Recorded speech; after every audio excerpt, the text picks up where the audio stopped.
As I see this, as you know, by rule and by my order, the expert reports were to be filed no later than 35 days prior to the time that we commence trial.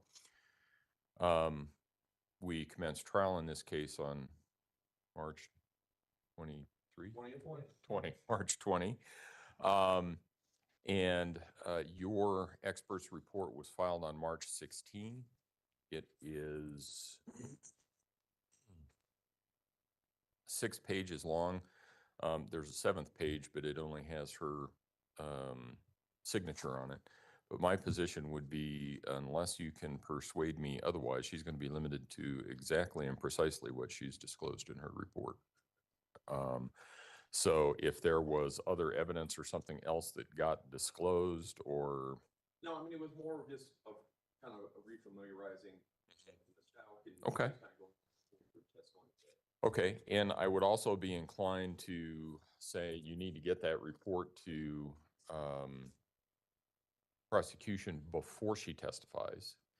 In addition, depending on what that reflects, I may or may not require that before she testifies, the prosecution has an opportunity to meet with her and talk to her about, I don't know if there's something new that's going to come up or not, but, and then depending on what it is, I'll have to deal with it then, but this is far too late at this point for new opinions, so let's see where we are. There's any change in opinion, it was, meeting, kind of going over what she told us about yesterday.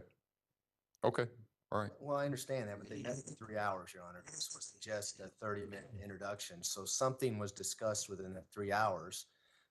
And I need to be able to have the ability to cross-examine her as to why did she feel the need to meet with her for another 3 hours if she's already issued her opinion and issued her reports. So I'm at a loss because I don't know what took place for a 3-hour interview. And obviously it wasn't video recorded, which is, if she's doing any sort of evaluation, that should have been video recorded. Well, I've given both sides a way to proceed forward. I understand that neither side probably likes it, but essentially what we're dealing with here is a 3-hour meeting yesterday. If it is not, if she's changed her opinions and that change is not permitted to be presented to the jury because of late disclosure, it's irrelevant. If she had a 3-hour meeting with the defendant and I prohibit that testimony because it was not disclosed in a timely fashion as it was supposed to, it's irrelevant. If she had a 3-hour meeting with the defendant and it doesn't change any of her opinions and she's limited to the opinions that she disclosed, it's also irrelevant. So I'm not sure where... I can explain where I'm coming from. Okay. With that. It would be the people's position if she's already issued a report and rendered opinions, why did she feel the need to meet with her again for 3 hours? And so it goes to the weight and credibility of her prior opinions. Well, that's you opening up the door. I want to know why it is that you had to have this meeting instead of just saying this is what your opinion was as you issued it, back on March 16th. And she stuck with that and you know what it is. What you want to do is inquire into something that you don't know what the answers are and you're concerned that the answers are going to be really bad and you want to know about that ahead of time. And I've already provided the response. Okay. So we have what we have. I can't just change making it. A record, Your Honor, as to okay. Why I'm bringing it up. No, I understand, but none of us here can change the facts. They are what they are. I just have to try and deal with them and craft a solution on the fly. So so she's probably not going to be on the stand before noon, right? I don't think so. I've heard her scheduled for 1:30. Okay. So maybe we have the jury come back a little bit later so that we've got about 15 minutes before, say at like 1:45. We all come back at 1:30 and say, what's up? What happened? I would prefer if we could do it 2 o'clock and then I can meet with her. Well, at either 1 or 1:30 or something like that, because I think we we're can do this in 15 minutes. If I could get a word in just for a second, I think we're putting the cart before the horse. I think Mr. Clark is going to be on the stand for longer than we anticipate anyway. Okay. And so I think we'll probably be closer to the end of the day anyway. Maybe we could just break early and discuss it. We can do that. Yeah. Sure. And Yeah, that's fine. That could be fun. Do kind of a summation. Okay. We'll discuss about it in the never proceed. Can you get the well, can you get the summation to them by 1:30? I can't. Okay, let's do that. All right. So aside from that, is there anything else that we need to address? Prosecution, No, Judge. defense? No, sir. Okay, let's go ahead and bring the jury in.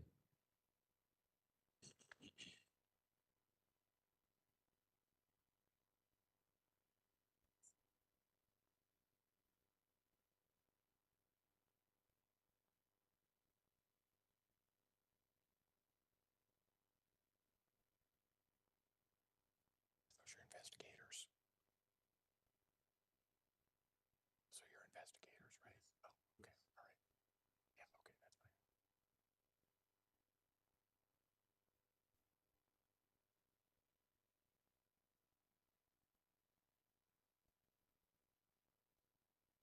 No, no, they're coming in.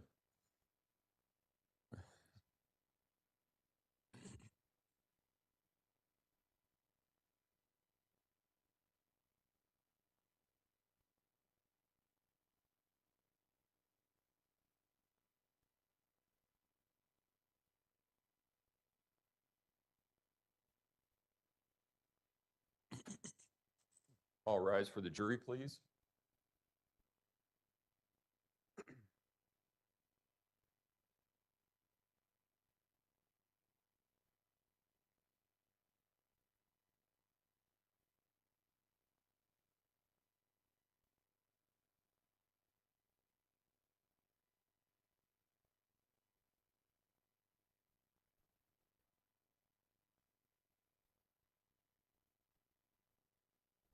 I'll be seated.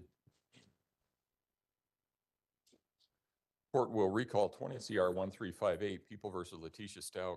Record should reflect the jury has returned to the courtroom. Good morning, ladies and gentlemen. You'll notice that now that it's summer, we do have the heat working, so it's a whole lot better.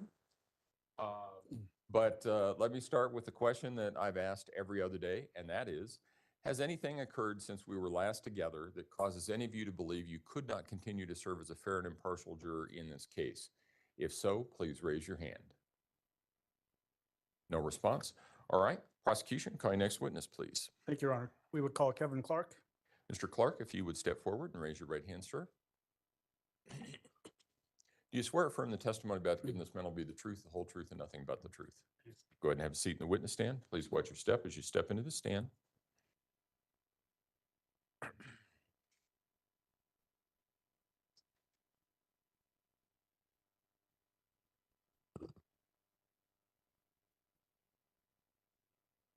Good morning. How are you? Good morning, I'm well. So you've obviously testified a couple of previous times. Just a reminder that you're still under the same oath that the court swore you to at the beginning. Just to refresh everyone's memory, remind everybody your name and who you work for. Good morning, my name is Kevin Clark, C-L-A-R-K, and I am the Director of Crime Strategies and Intelligence for the 4th Judicial District Attorney's Office. How long have you been in that role? Just over 2 years. What kind of training and experience do you bring to allow you to be in that position? So I've been a intelligence analyst for 20 years now. I got my start active duty Air Force. I was an intelligence analyst specializing in signals intelligence analysis. I did 9 years of active duty, and during that time I received beginner and intermediate and advanced signals intelligence analysis training. After we got here to Colorado, we decided to make it our home, so I got out and I was a defense contractor for a little over a year. At first for a large company, Lockheed Martin, and then second for a smaller company on Team Linquist. I then gained employment with the Colorado Springs Police Department as a senior criminal intelligence analyst. And I did that for about 7.5 years. And then I've been with the District Attorney's Office for the last 2 years.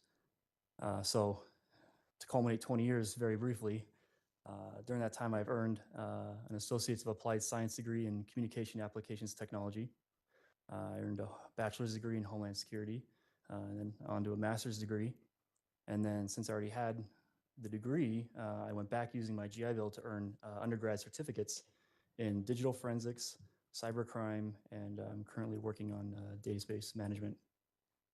I've also attended numerous law enforcement sponsored trainings. If I can refer to my resume real quick, I can go through those briefly. Sure, yeah.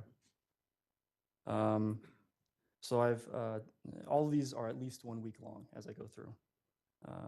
I attended the criminal intelligence analysis training course in Denver, cell phone data and mapping course held by Police Technical in Denver. I'm terrorism liaison officer certified by the Colorado Information Analysis Center. In 2015, I attended a course held by the National Center for Missing and Exploited Children for investigative strategies for child abduction cases. I've completed call detail records and mobile forensic analysis 1 and 2 held by Geotime. I've completed the FBI's first responder course, which was online. I've completed level 1 and level 2 of the FBI's cellular analysis survey team courses. In 2017, I attended a training held by the DEA on detecting misleading behaviors in investigations. And then I've completed training by the National White Collar Crime Center on internet investigations and intelligence. And those are the most applicable ones. Okay. Who were you employed by at the time that the investigation got started on Gannon Stauch's disappearance? The Colorado Springs Police Department, where I was a senior intelligence analyst in V&I. How did you get involved in this investigation? It was Saturday, February 1st, and I received a phone call from then Lieutenant Mahalko, Mitch Mahalko, asking if I'd be willing to come temporary duty, TDY, to the command post for the next 30 to 60 days. And when you say Lieutenant Mitch Mahalko, is that the same Commander Mitch Mahalko that testified for us? I can't even remember how many weeks ago now. It was, yes. Okay. Have you testified as a expert witness? I have. How many times? So this is my 30th time testifying. El Paso, Teller, Fremont County, and then subpoena testified in a couple other counties later this summer. And out of the 30, I think there's only 2 where I wasn't endorsed. One was in front of a grand jury for an organized crime case, and the other was for a social media thing I did. So at least 28 times of expert testimony? Yes, Each one of those times that you named off several counties, are those Colorado counties? they are. All of your expert testimony, has it been in the state of Colorado? Yes. Okay. What disciplines have you testified as an expert in Colorado? Call detail records analysis, cell phone analysis, cell phone location analysis, whether that's the device itself or some of the apps that are on the cell phone. And then that covers the wide range of things I do. Okay. As it relates to your training experience and education and your application to this particular case, did you use skills as it relates to cell phone data analysis? I did. And then also skills as it relates to crime analysis? I did. At this time, Your Honor, I'd move to qualify Mr. Clark as an expert witness in cell phone data analysis and crime analysis. Defense? Objection. Witness will be so qualified. Go ahead. Mr. Clark, I want to start out with just some basic stuff. Did you get a chance to go out to 6627 Mandan Drive, the location where the Stauch family was living in January of 2020? I did. Is that location in El Paso County, Colorado? It is. Did you learn some biographical information about Gannon specifically? I did. His birth date? Gannon was born September 29th of 2008. How old was he on January 27th of 2020? He was 11. We've heard a lot of testimony over the weeks of this trial. Did you have a chance to look at the CAST report, the cellular analysis? You said all the letters for it, the FBI's CAST team, to see that route that Mr. Hoyland testified to from Colorado Springs down to Pensacola, Florida? Yes, I'm aware of that. Do you have access to open sources like Google Maps? I do. Can you use Google Maps to tell the distance in miles from one location to another? Yes, Did you do that as it relates to the distance from 6627 Mandan Drive to the Escambia River Bridge where Gannon's remains were found? I did. How many miles was that? It was 1,371 miles.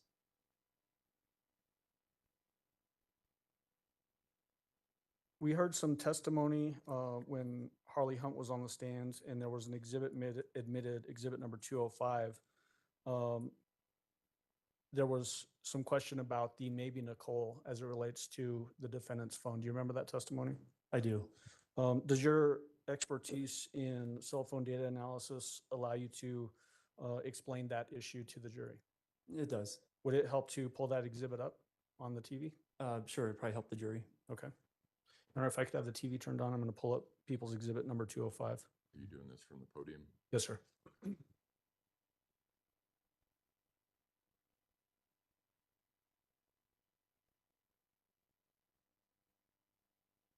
So, Mr. Clark, I've got the first page of Exhibit 205 up on the screen behind you, or to your right, I guess. And you can see, let me zoom in actually a little bit on this.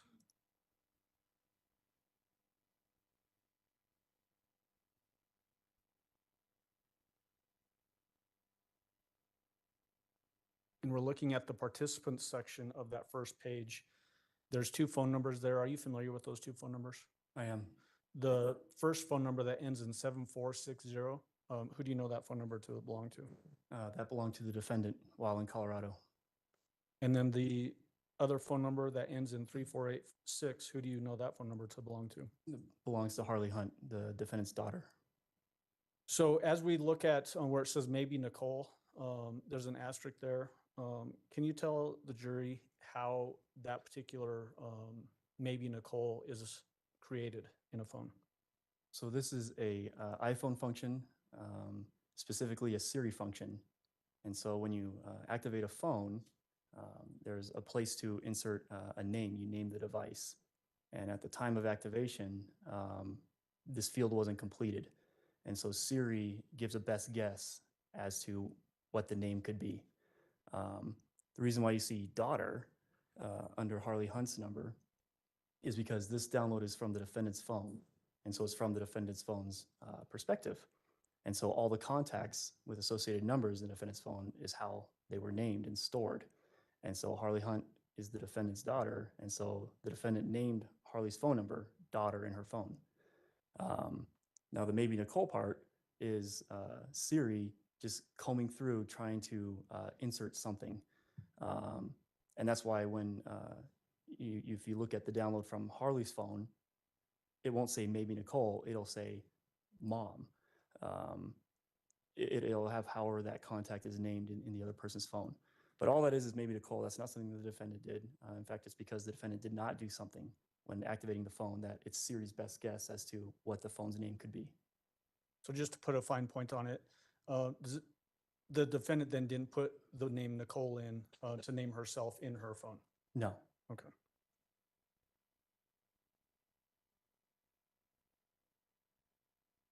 Your Honor, you can turn off the screen for just a moment. Thank you. We mentioned just a moment ago that you had gone out to 6627 Mandan Drive. Did you have a chance to look at surveillance video from a neighbor's house, 6626 Mandan Drive? I did. First of all, let's talk about how was that surveillance video or Ring doorbell video obtained? The homeowner provided a copy of a week's worth of video surveillance from the Ring doorbell.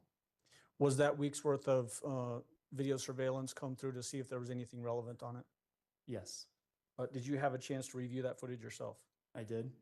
The footage that you reviewed, did it appear to be accurate, meaning that it's showing what's happening in the neighborhood in that general area? It is. Is it fair and accurate representations then? Yes. And then as far as timestamps, when you have a Ring doorbell or different types of doorbell cameras, is there a way for the system itself to record date and time information? There is. If it's not on the screen itself, it's in the way the file is named. It'll be named with the day or the month, the day, the year, and then a time.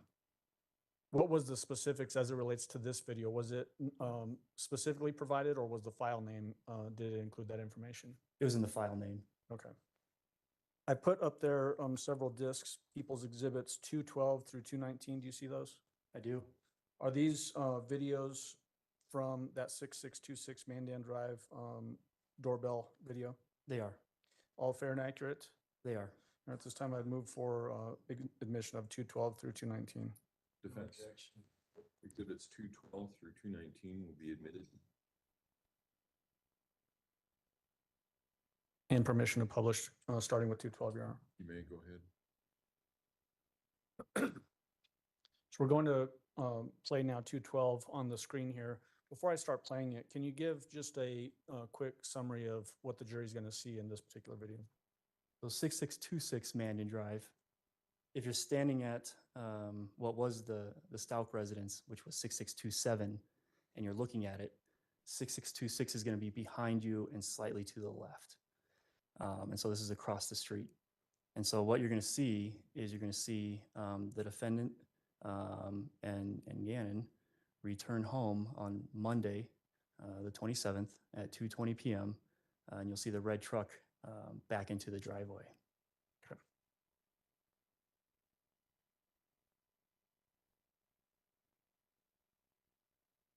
And so just so we get oriented, there's a pointer there. Will you point out 6627 Mandan Drive? Right here with the black Volkswagen Tiguan in the driveway. Is that the defendant's Volkswagen Tiguan? It is. And then is the pickup truck also identified there? It's right in front of the house alongside the curb at this time. Okay, let's go ahead and play this now.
So again, for reference sake, we had previously had some video admitted of 6643 Mandan Drive. Do you remember that video? I do.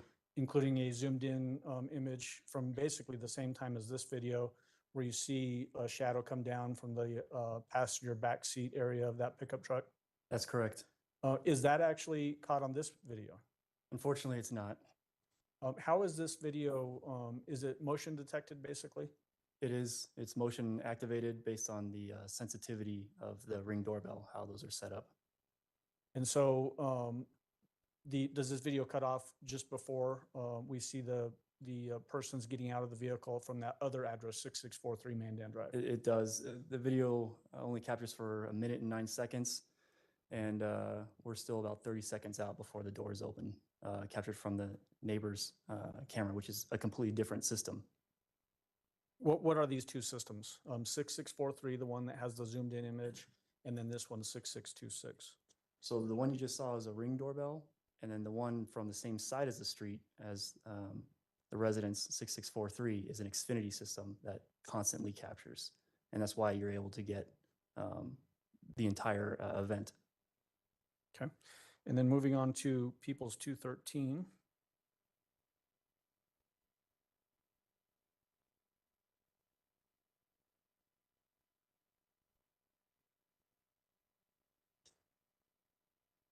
So before we get too far on this particular video, the Tiguan that you had pointed out earlier, and I know I keep mispronouncing that word, but it's something I can't get past apparently. The Volkswagen that was parked in the driveway, is it now in a different spot? It's now backed into the garage, yes. At 6627 Mandan Drive? Correct. Okay. And what are we going to see in this particular video? So now we're at 2:29 in the afternoon on Monday, the 27th. And what you're going to see is at about the 30-second mark, you'll see what appears to be the defendant walk to the front of the garage and look out and then go back in. It's going to be extremely difficult for you to see it from where you're at. I have a large monitor in my office, and it's still kind of tough at times for me to see, but right about the 30-second mark, you'll see the movement. So will you point out for the jury where they're going to see that movement? Right here.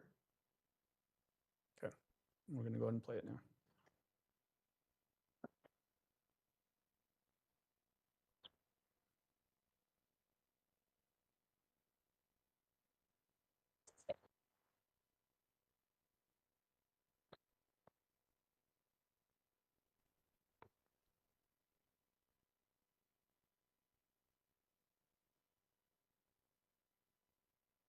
Right there.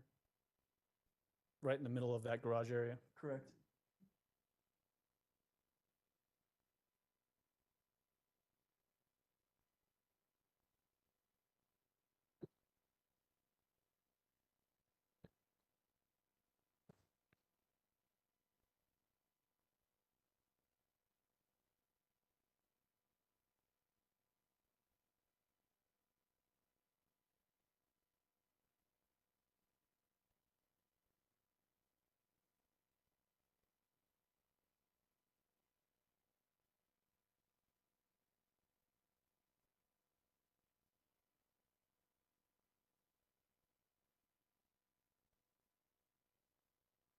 Based on your knowledge of the investigation, Mr. Clark, who was home at the 6627 Mandan Drive on this afternoon of January 27th, 2020?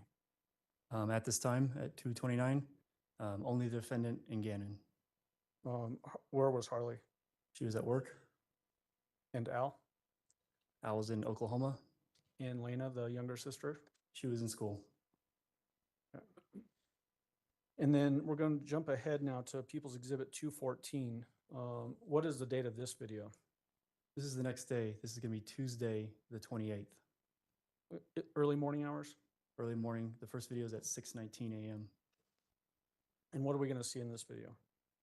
You're going to see the Nissan move, start up and move a few feet on the curb. You'll see the dome light inside the Nissan turn off. You'll hear a door close right at about 30 seconds.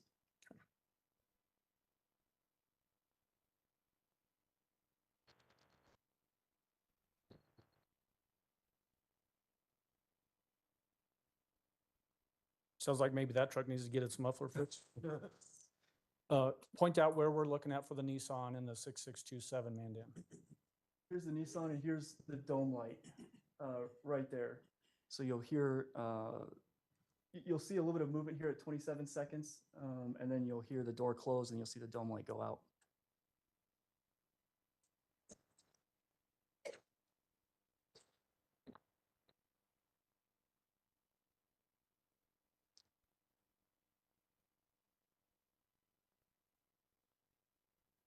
There's the movement in front of the truck, into the truck.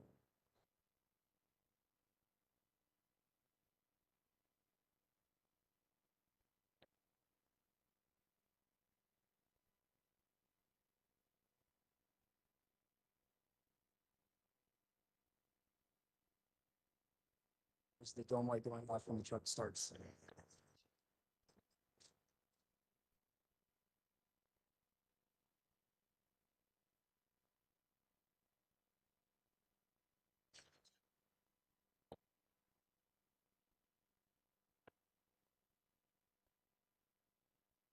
So let me just go back to, I need to do something with that video. Sorry, Judge.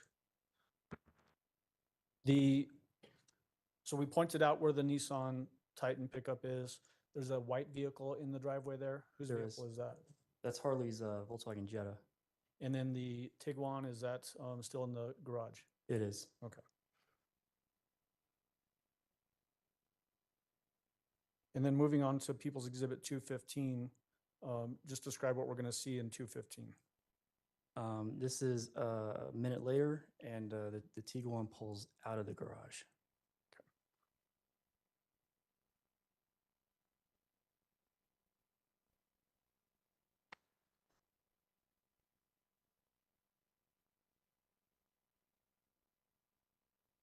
Just pausing it while we had a little commotion here.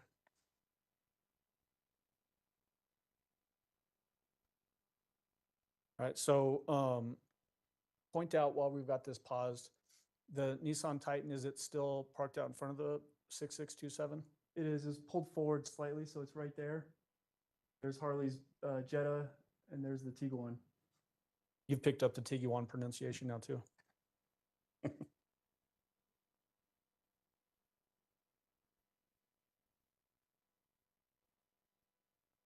That motion that we see in the entrance to the garage, can you point out where that was? And I'll just pull it back just a little bit.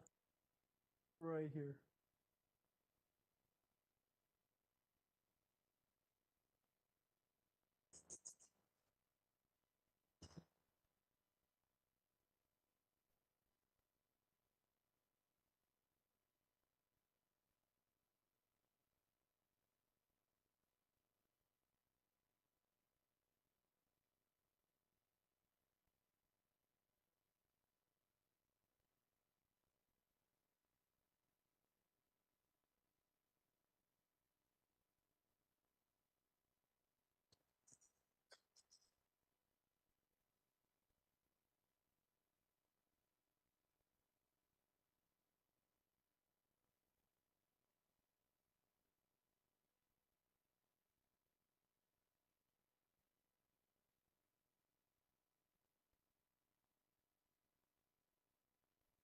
So the headlights that came on inside the garage, is that from the defendant's Tiguan? It is. And then the next few videos that we're going to see as it relates to that Volkswagen Tiguan, does that coincide with some cast testimony that Special Agent Hoyland gave us last week? It does. Generally describe what this is showing as it relates to that correlation with Special Agent Hoyland's testimony. So the Tiguan's going to leave for 10 minutes and come back. During that 10 minutes, the telematics, the GPS collected off the Tiguan records data locations, as well as the Life 360 app that's on the defendant's phone recording GPS locations, and they're traveling together. Okay. And is this, is there going to be a trip essentially that the Tiguan leaves 6627 Mandan, drives up to Bradley Road, and then basically returns right back to the house? That's exactly what it does. We're going to pull up, just so you can point that out before we watch those videos, Mr. Hoyland's report, which was Exhibit 293. Let me get that pulled up.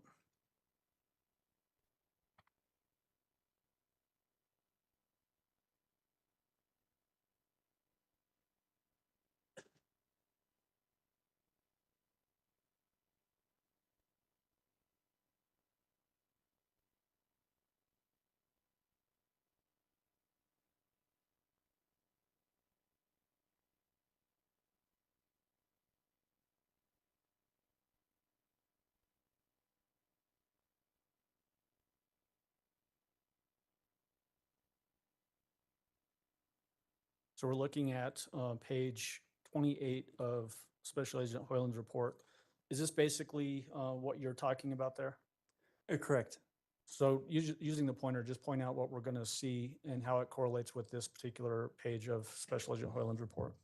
So what you see is you see the Tiguan depart the residence at 6:22. It begins collecting Life 360 points off of the phone. You have AT&T call detail records, data, and it goes up to Bradley and then turns around and comes right back to the house. And so are we seeing in these next videos basically just the vehicle leaving 6627 Mandan Drive and then returning to 6627 Mandan Drive in correlation with what we see on this map? That's correct. Okay.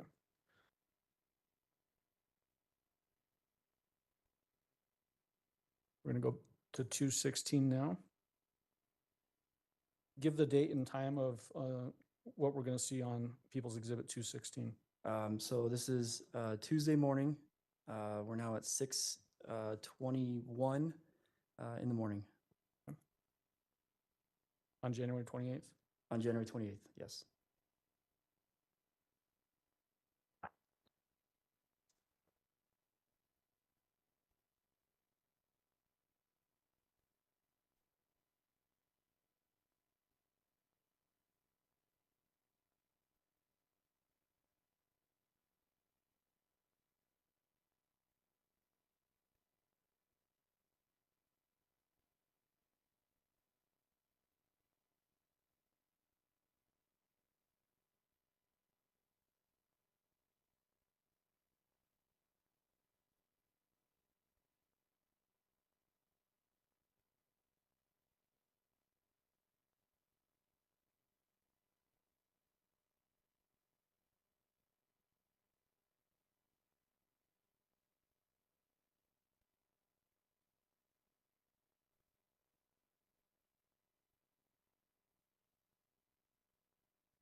And for context purposes, is this basically the next morning after the defendant reported Gannon missing on the evening of January 27th?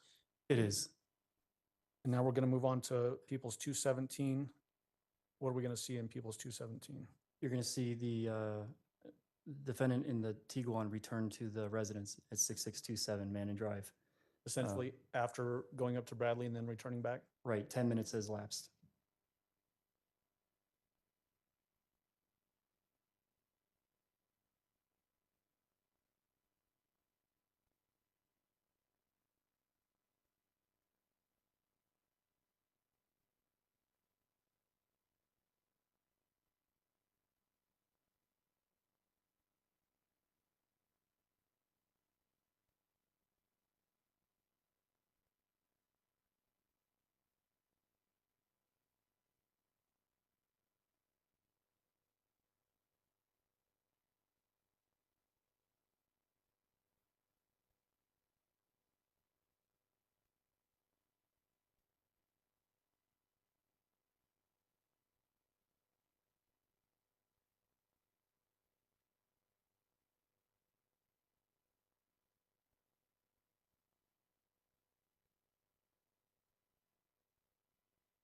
Is that the Tiguan backed into the driveway at 6627 Mandan Drive?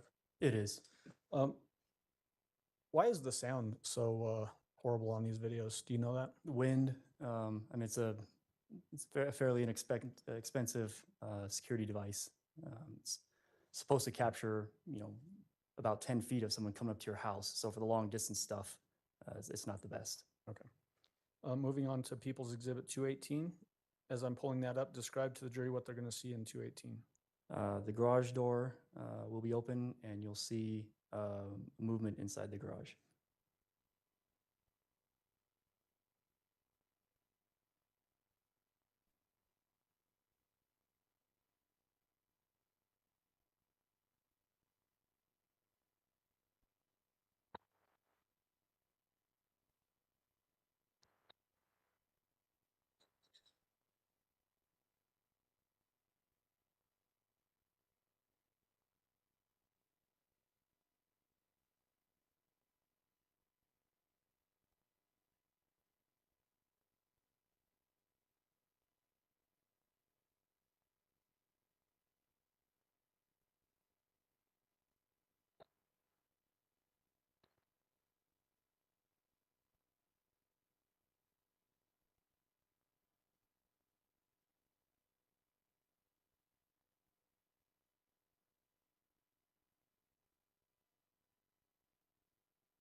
I'm going to pull that back up so you can point out exactly where you see them.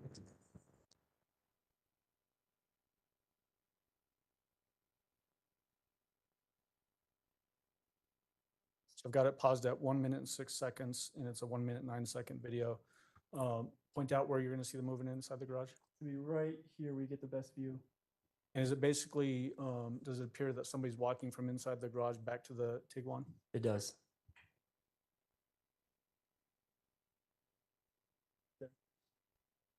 Just there at the very end? Yes.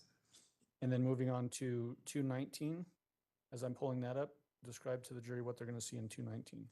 The Tiguan backs into the garage.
In in your reviewing surveillance, we can take the TV down. Thank you, Judge. In your reviewing the surveillance video to try to find relevant portions of video as it relates to the investigation, was it typical for the defendant to back vehicles into the driveway or into the garage? It was not. When was the time frame of when that activity becomes more prevalent? It started happening Monday and Tuesday. So January 27th and 28th, And 28th, yes. coinciding with the time that Gannon goes missing and then is reported as a runaway? That's correct. Most of the time it's just driven straight in. We had some testimony and some phone calls that were collected from Special Agent Andrew Cohen as a result of wire intercepts. Do you remember that testimony? I do. Did you have a chance to go through the defendant's Celebrite download, the download that we heard testimony of that you can pull data from the phone itself? I did. Before I get into a specific item, was the defendant a fairly prolific user of her cell phone? Yes, lots of activity. All times of the day, essentially? And sometimes at night, yes. Was there a period of time when there was an abnormal lack of use of her cell phone? There was. What time and date was that? This was Monday the 27th, late morning into early afternoon. It was about a 4-hour period of no activity. So does that coincide with the time frame of when the defendant and Gannon left the residence roughly 10 in the morning to go to Petco and were gone, and then they returned at about 2:20? That does encompass that time, yes. Is there a period of time when they're back at home after returning from Petco, that Petco run, where there's still a lack of cell phone activity on the defendant's phone?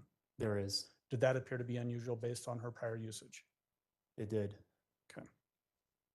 As it relates now to the those wire collected phone calls and those specific calls about fakepolygraph.com, did you find anything in the defendant's cell phone download that coincided with attempts to get a fake polygraph report? I did. How did you find that information? In the web search and web history portion of the cell phone download, I can see all the searches made and then the websites visited. And so just for context purposes, when we were talking about the cell phone usage on the 27th and 28th, that particular phone, we heard testimony from Commander Mitch Mahalko that it was seized on January 29th. The testimony that you're talking about now, as far as it relates to the fake polygraph information, what phone is that specifically? This is going to be the defendant's third phone, the one that we took in South Carolina. Okay. And we had testimony about that phone being downloaded as well, correct? Correct. And so did you review that that information? I did. You should have up there with you People's 692 in a sleeve. Do you have that? I do. What is People's 692? It is a visualization of the notes section as well as some web activity from the defendant's South Carolina phone, the third phone. Does this information correspond or correlate to that testimony that we had from Special Agent Cohen about the fake polygraph phone calls that we listened to a couple of weeks ago? It does. The dates of those particular wire intercepted calls, what date was that? That was February 18th of 2020. And can you tell when you look at this information, the note that was created in the phone, what date that note was created? It was created the next day, February 19th, 2020. And then as it relates to web searches, is that the following pages after the first page of this document? The next 3 pages, yes. How many total pages are we talking about on this document? 4. Okay. What are the web search dates as it relates to the note that was created, as you said, on February 19th?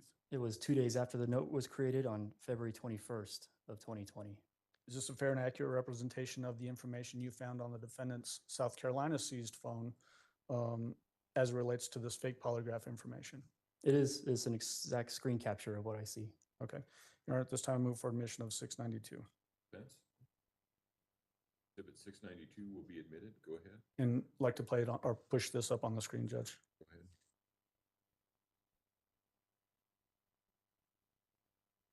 And so, Mr. Clark, I've got the first page, page 1 of 4 of People's Exhibit 692 on the screen. Would it be easier for me to zoom in on half the page first and then go through it as you describe what we're looking at, or what's your preference on that? That'd be fine. Yes. Okay. So I'm going to zoom this a little bit.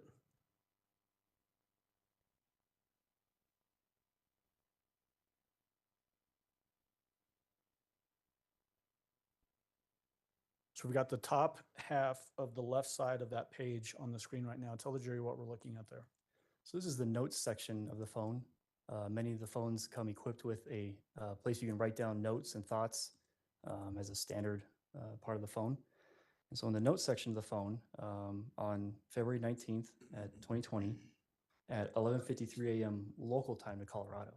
So this was actually 1:53 p.m. when the defendant did this in her local time out in South Carolina. 1:53 p.m. you mean? Yes, did I say? Yeah. I'm sorry, at 1:53 p.m. Okay. So there's a 2-hour time difference between Mountain Time and East Coast time. And so the title of the note is, "In the case involving missing child Gannon Stauch, do you intend on ... So to have a note like this created, does this require effort on the part of the phone user to put Yes. this information in there? It does. You have to launch the note section and begin typing and filling out. So that note. title, would that be something that the phone would create the title to be, or would that be something that the user of the phone actually typed in? It could be either or. If the user did not type in a title, it'll grab the first several characters of the first paragraph and just put that in as the title. Okay. So regardless, though, the text of that would still be something that the phone user would have to put in? Is that what you're telling us? That's correct. Scrolling down to the mid portion of the left side of that page, tell the jury what we're looking at there and why it's important. So the source, that's the note section. It tells you where this is coming from on the phone. The extraction type, there's a few different ways to download a phone. This extraction was done using an advanced logical. It's not important. The next is the source file. It's the path of how to get to this note section in the phone. And then now we're at the bottom of the left side of that page. Tell the jury what they're looking at there. The defendant typed in under the summary of this note, "telling the truth?" ? Is that essentially just a continuation of the title? Do you intend on and then telling the truth? It's possible. Yep. Okay. Now we're going to go over to the right side of page 1, looking at the top quarter of that page. Tell the jury what we're looking at there. Like I previously described, the title, if not manually entered, it's going to take the first part of the first paragraph, and this is what you see. So there's a question in the body of the note saying, "In the case involving missing child Gannon Stauch, do you intend on telling the truth?" ? And the next line? The next one is a second question saying, "In the case involving your stepson, Gannon, did you inflict harm on him in any way?" And then the third question is, "Did you accidentally hurt him in a physical way?" Then the fourth question is, did you murder your stepson? And the fifth question is, do you know personally who is involved with your stepson disappearance? Is that the sum of the first page of People's Exhibit 692? It is. Okay, moving on to page 2. We're going to start again on the left side. What is page 2 of People's Exhibit 692? This is a corresponding web history on the defendant's phone. We're now 2 days after that note was created, 3 days after the wire call you heard from Agent Cohen with the gentleman from fakepolygraph.com. So the web history begins on 2/21 of 20 at 7:21 a.m. local, so 9:21 a.m. Eastern. And the defendant searched on the phone fake polygraph test using Google. Had you had a chance to look at that particular webpage, that fake polygraph webpage? I did. Was there a place in that page where someone that wants to purchase a polygraph test, would they type in their own questions? You do. Those questions that we saw at the right-hand side of page 1, did those appear to be questions that could be typed into this page? Just copy paste, yes. Scrolling down on the left side of page 2, tell the jury what we're looking at there and describe anything that would be of importance for this particular page. So anytime you do a search or visit a website, your phone keeps count of how many times you do that. This was a single hit, only visited one time. It was used, the Safari browser was used. And again, it's just the source file. This is the path of how to get to this web history portion of the phone. Now we're going to go over to the right side of page 2, looking again at the top. What are we looking at there? So about 10 seconds later, after searching fake polygraph test on Google, the website fakelieDetectorTest.com was visited. Were you able to determine, are these two different web pages? So the fake polygraph and then this fake lie detector? There are two different web pages, but it's the same company. So it points to the same source, basically? It does. Again, anything of importance on the bottom half of the right side of page 2? No. Moving on to page 3, looking at the left side of page 3. What are we looking at there? So when you're on this website, the first screen that you visit, you fill out your name, you type in the location of where the polygraph was administered, and then you click order, and then you enter in your 5 questions with a pass or fail button. You know, you click yes for a pass or fail. And this is where you would type in your questions and the answers that you want to get on those questions.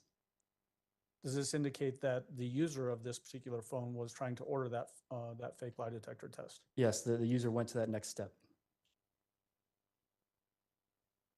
Now this is the bottom half of the left side of page 3. Same information as before, that it's advanced logical and using Safari. Yes. Moving over to the top half of the right side of page 3. What are we looking at there? So about 10 minutes has gone by, and now we're at the payment screen. So you enter in your credit card information to pay for the fake lie detector test that you just administered yourself with the questions and answers that you wanted. In the bottom half of the right side of page 3? Same thing, just the Safari web browser was used, the type of phone download, which is an advanced logical, and then the path to how to get to this web history. Okay. Now we're on to page 4. Yeah, I'll zoom just a tad, and we're looking at the top half of the left side of page 4. Tell the jury what we're looking at. So 2 minutes after the payment screen on the fake lie detector website, the defendant Googled, can you get away with fake lie detector website? And detector was misspelled. The bottom half of the left side of page 4, is that just the same information that we've talked about on each one of these pages? It is. And then is that the extent of the information as it relates to People's 692? It is. Um, all of this information that we just looked at as it relates to People 692, does this require effort on the part of a user to both search and then go through this ordering process? Yes.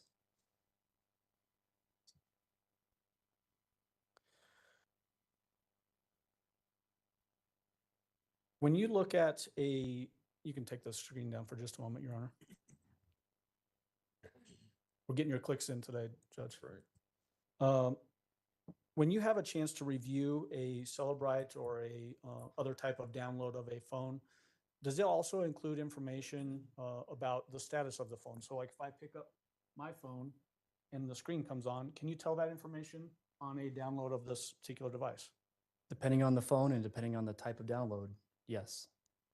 And we're going back now to the phone that was seized on January 29th of 2020 by Lieutenant Mitch Malholko at the time, but now Commander Mitch Malholko. Did the download of that particular phone that was seized from the defendant have that information in it as well? Yes, it did. Is that information stored in the metadata of that particular download?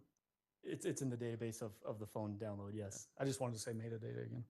I'm sure I'll say it again Yeah. sometime this morning.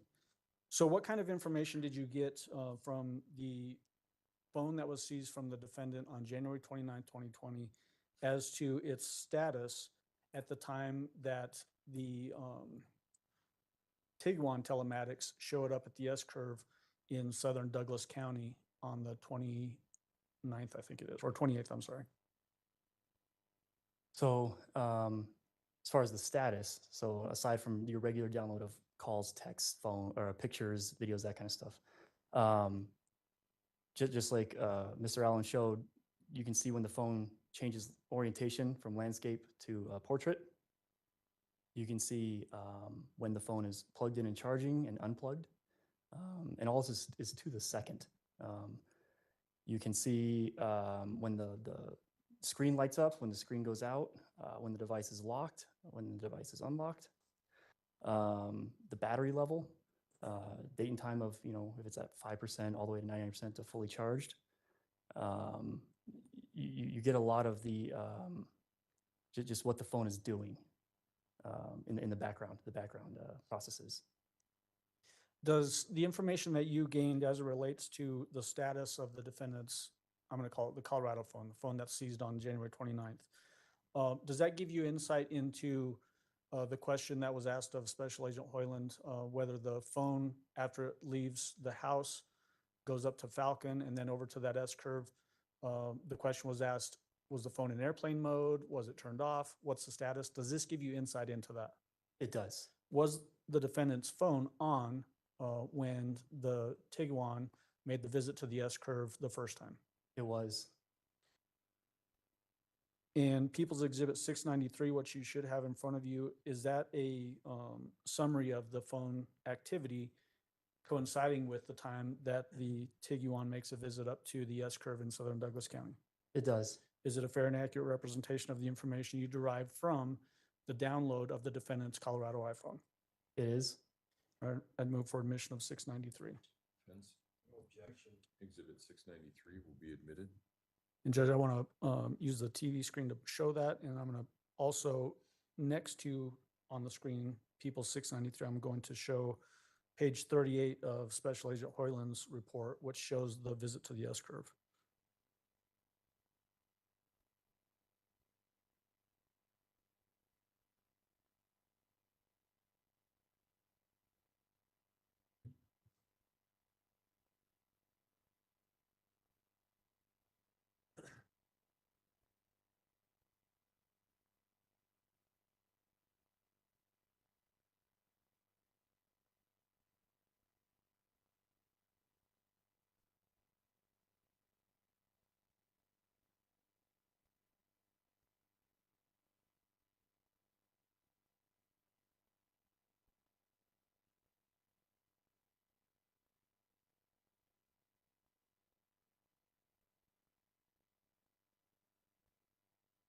Okay, so Mr. Clark, on the right-hand side of the screen, we have pulled up page 38 of Special Agent Hoyland's CAST report, which is Exhibit 293.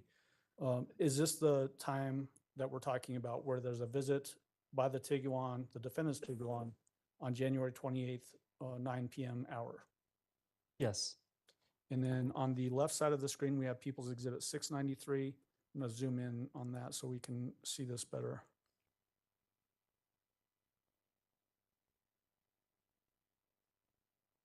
So starting at the top where it says battery level, describe what we're looking at in the battery level, and then I'll scroll over when you tell me to scroll over so we can see the rest of that table. So this is one of the records in the phone's database of processes and performance and things like that. We're looking at the battery level. This is record number 12,938. And this is local time. So on January 28th of 2020 at 7:03 and 55 seconds PM, the battery was at 5%. Now this is a rounded number. The battery was actually at 4.6, a whole bunch of numbers, percent. So every few seconds, the phone will capture a date and a time and what the battery status, battery level is of the phone. It indicates if it's plugged in and charging with just a simple yes or no. And then the last column is fully charged with just a yes or no. So what is the battery level table on People's Exhibit 693 telling us? So it coincides with when the defendant left the airport in the Tiguan at 7:02 p.m. on this night. If you can scroll over to the right. Okay. 2 minutes into the drive, the phone is plugged in because it goes from 5% to 6%, and now it says yes, that it's charging. Let's talk about what you can tell from the telematics of the Tiguan as it relates to cell phone activity as well. There was testimony about the defendant picking Al Stauch up at the airport on the morning of January 28th in a white Kia. Do you remember that? The Rio, yes. Yes. Where was the Tiguan at that time? It was in the short-term parking lot of the Colorado Springs Airport. Did it stay in that short-term parking lot until basically when this starts at 7:00 p.m. on the 28th? Until 7:02 p.m., yes. And then now looking at the second table on People's Exhibit 693, tell the jury what we're looking at there. This kind of complements the battery level as it's just looking at the device plugged in states. So all this does is tell us whether it's plugged in or unplugged, a date and a time and of when that happens, of when it's either plugged or unplugged. And if you scroll to the right, the date and the time of whatever the next event was. And so you see it's plugged in from 7:04 p.m.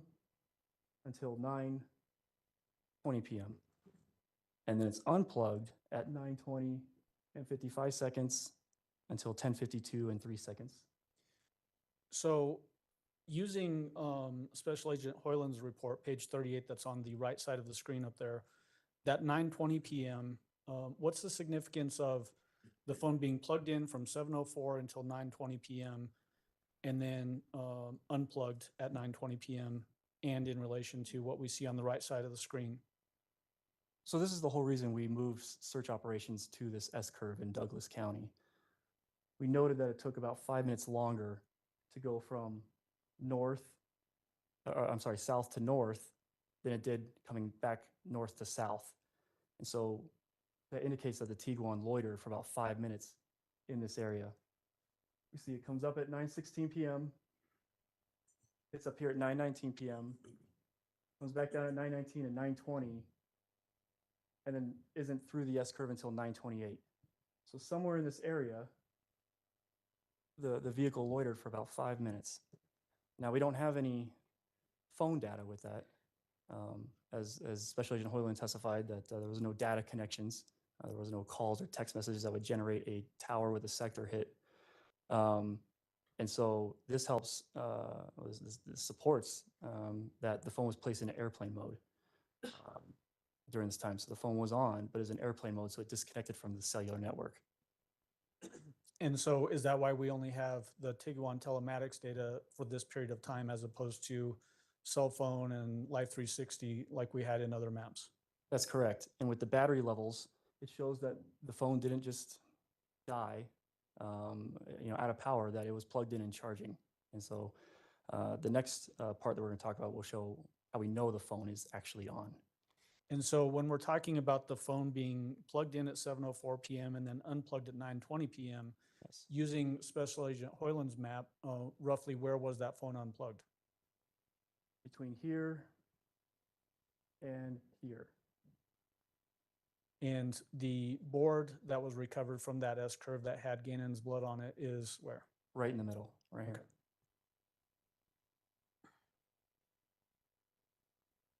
And then now we're looking at a third table that's on People's Exhibit 693. What are we looking at there? This is the device screen lock state. And so what we see is we see the user locking and unlocking the phone to do something with the phone while it's at this S curve. Had the phone just been powered off, you wouldn't see the screen lock and unlock. You'd see the battery charging if it was plugged in, but the phone wouldn't be locking and unlocking had it been powered off. So this supports that the phone was off the network, and the only way to do that is to put it in airplane mode while it's powered on. And so what you see is a series of screen locks during the time that the Volkswagen Tiguan's at the S curve, where the board would later be found. Does this indicate intentional effort on the part of whoever's using this phone? Yes.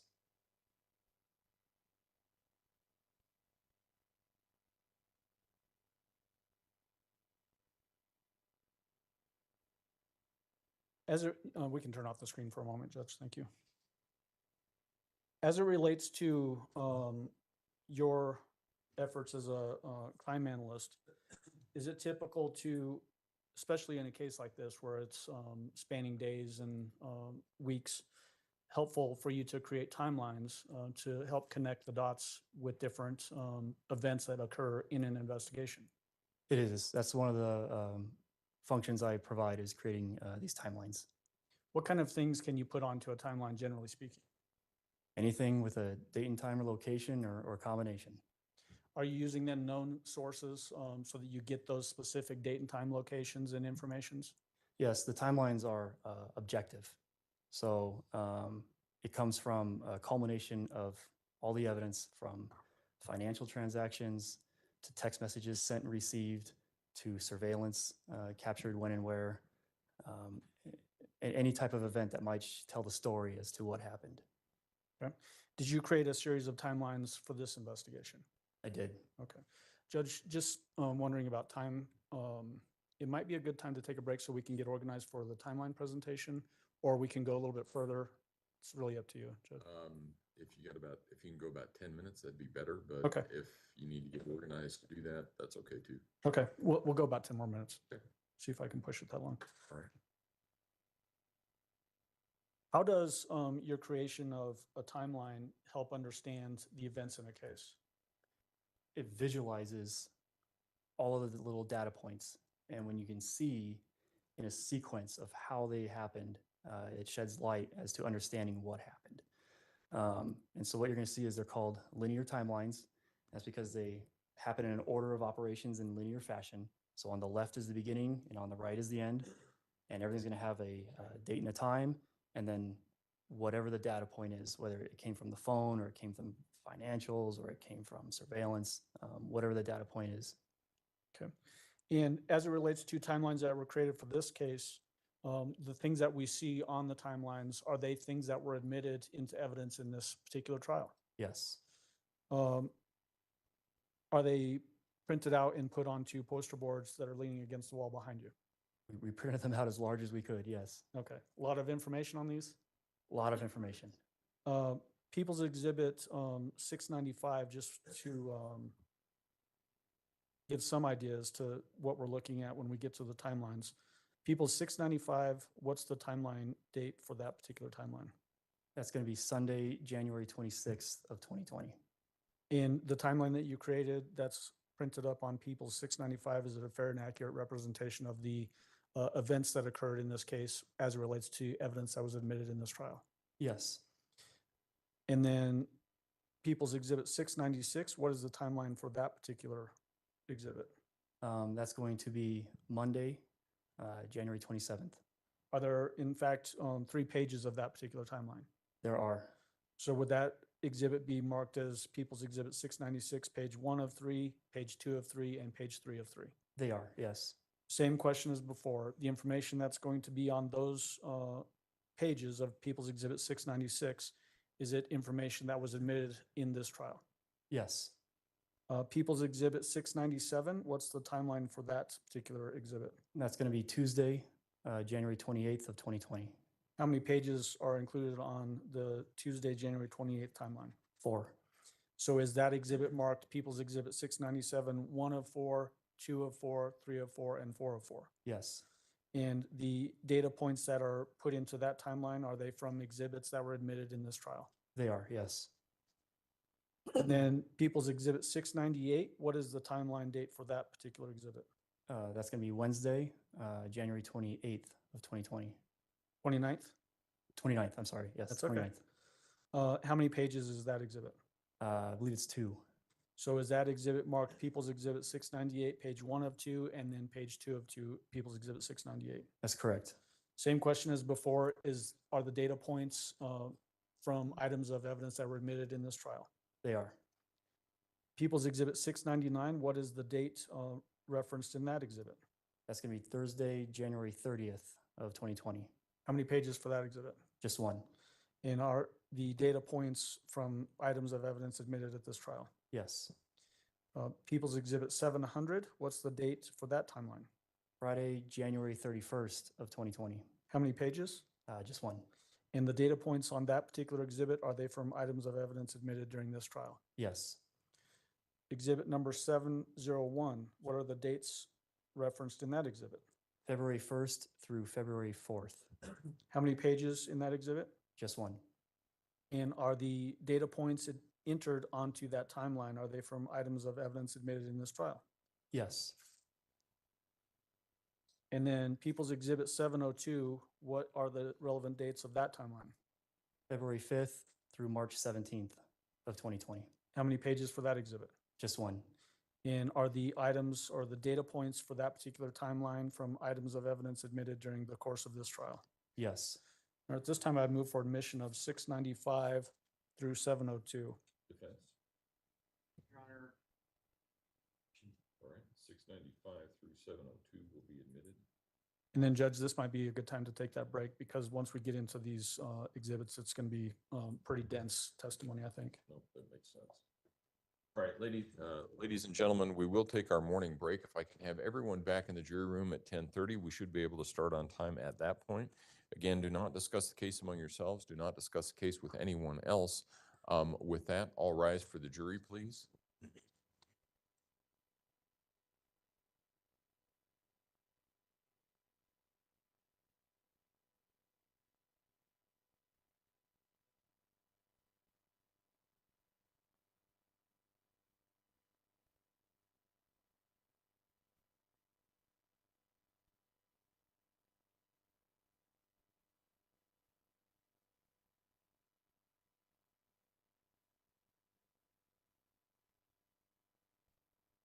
You may all be seated. Record should reflect the jury has left the courtroom. Mr. Clark, you can step down. Counsel approach, please.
Till 10:30. all rise.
People versus Letecia Stauch. Record should reflect the jury's not present in the courtroom. Is there anything we need to take up outside the presence of the jury at this point in time? No, Your Honor. Prosecution? Defense? Okay, let's go ahead and bring him in.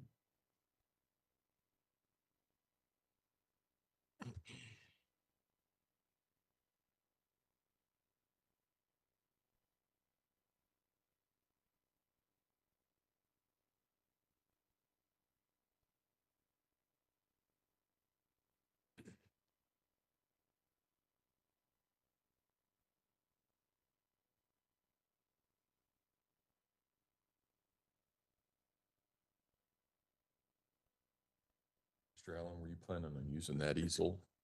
Not until we get to some later exhibits, Judge. We're going to put these on the actual TVs. Okay, all right.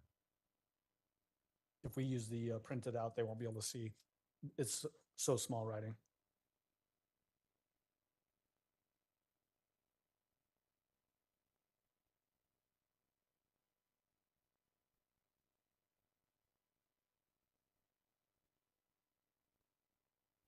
All rise for the jury, please.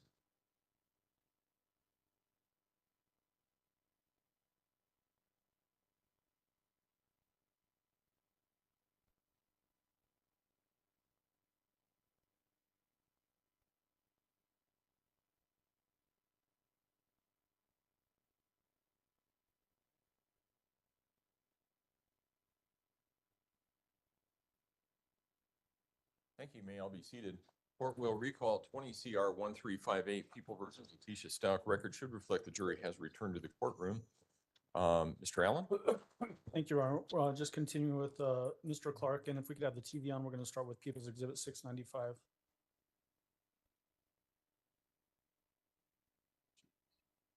All right, Mr. Clark, first, just as we're going to start digging into these timelines, just orient the jury to how the timelines are constructed, and then we'll actually start zooming in when we look at specifics. Okay. So all of them are pretty standard and uniform in the way they're designed. They're going to read from left to right in order that the sequences of events happened. So you're going to have the calendar day of the time period we're looking at. On the top, you're going to have your like legend in a map. This is just the exhibit number. You don't have to worry about that. This is some of the exhibits and data points that are going to fill the timeline. So that way every little data point doesn't have to have an exhibit number attached to it. And we're just going to go left to right. The defendant, when data comes off of her cell phone, like text messages, what you'll see is you'll see the defendant's picture outlined in red and then the words of that text message underneath of them. The same when it's Al's outlined in blue. And when it's a text message from Al, you'll see his picture with the words underneath. Same with Harley, the same with anyone else. The cast report is present in a lot of these timelines to kind of reference movement of people and devices and vehicles and things like that. And we'll just zoom in and just go one by one. Okay, so for this particular, you pointed out the sources of the information for this timeline, which is in that top left portion of the screen there. Yes. And so we're talking about the download from Mr. Stauch's phone, the download from Harley Hunt's phone, and the download from the defendant's phone. That's correct. And then the cast report, that's the report that Special Agent Hoyland created that shows movement of GPS information. That's correct. All right. And the date for this particular exhibit is which date? Right now we're Sunday, January 26th of 2020. Okay, so let's zoom in.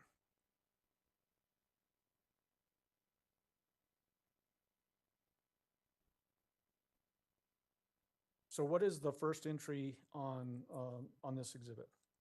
The first entry is 6:55 a.m.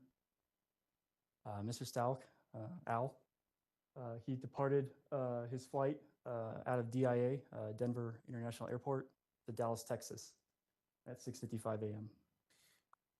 During the course of this trial, have you been serving as advisory witness? I have. Does that allow you to be in the courtroom while you're hearing testimony from other witnesses? It does. Were you here when we were hearing portions of the forensic sanity evaluation that was performed in this case. I was there for that, yes. There was some statements made by the defendant in that sanity evaluation about going to church on this Sunday, January 26th. Was there anything to indicate that there had been a trip from the 6627 Mandan Drive to a church that No. morning? No. What is the next entry on this exhibit? So the morning passes, and so the next like significant event on Sunday was at 2 p.m. when the hike at the Garden of the Gods took place. And so what you're seeing here is this bracket at the top. All of the subsequent events or data points occurred while this hike at the Garden of the Gods took place. And it begins when the Tiguan leaves 6627 Mandan Drive at 2 p.m. to go to the Garden of the Gods. So prior to 2 p.m., nobody's leaving the house. No. Okay. And what happens at 3:15 p.m.? 3:15, Harley clocks in at her work at Massage Envy. Is that indicated also in that cast report that Special Agent Hoyland created? That's true. It might be a little difficult to see, but what you see here is you see the tower and the sector that covers the residence, and then the phone move up north where it had activity off the towers and sectors that cover Massage Envy. And that would be Harley's phone. Correct. And the time of all that corresponds with when she clocked into work.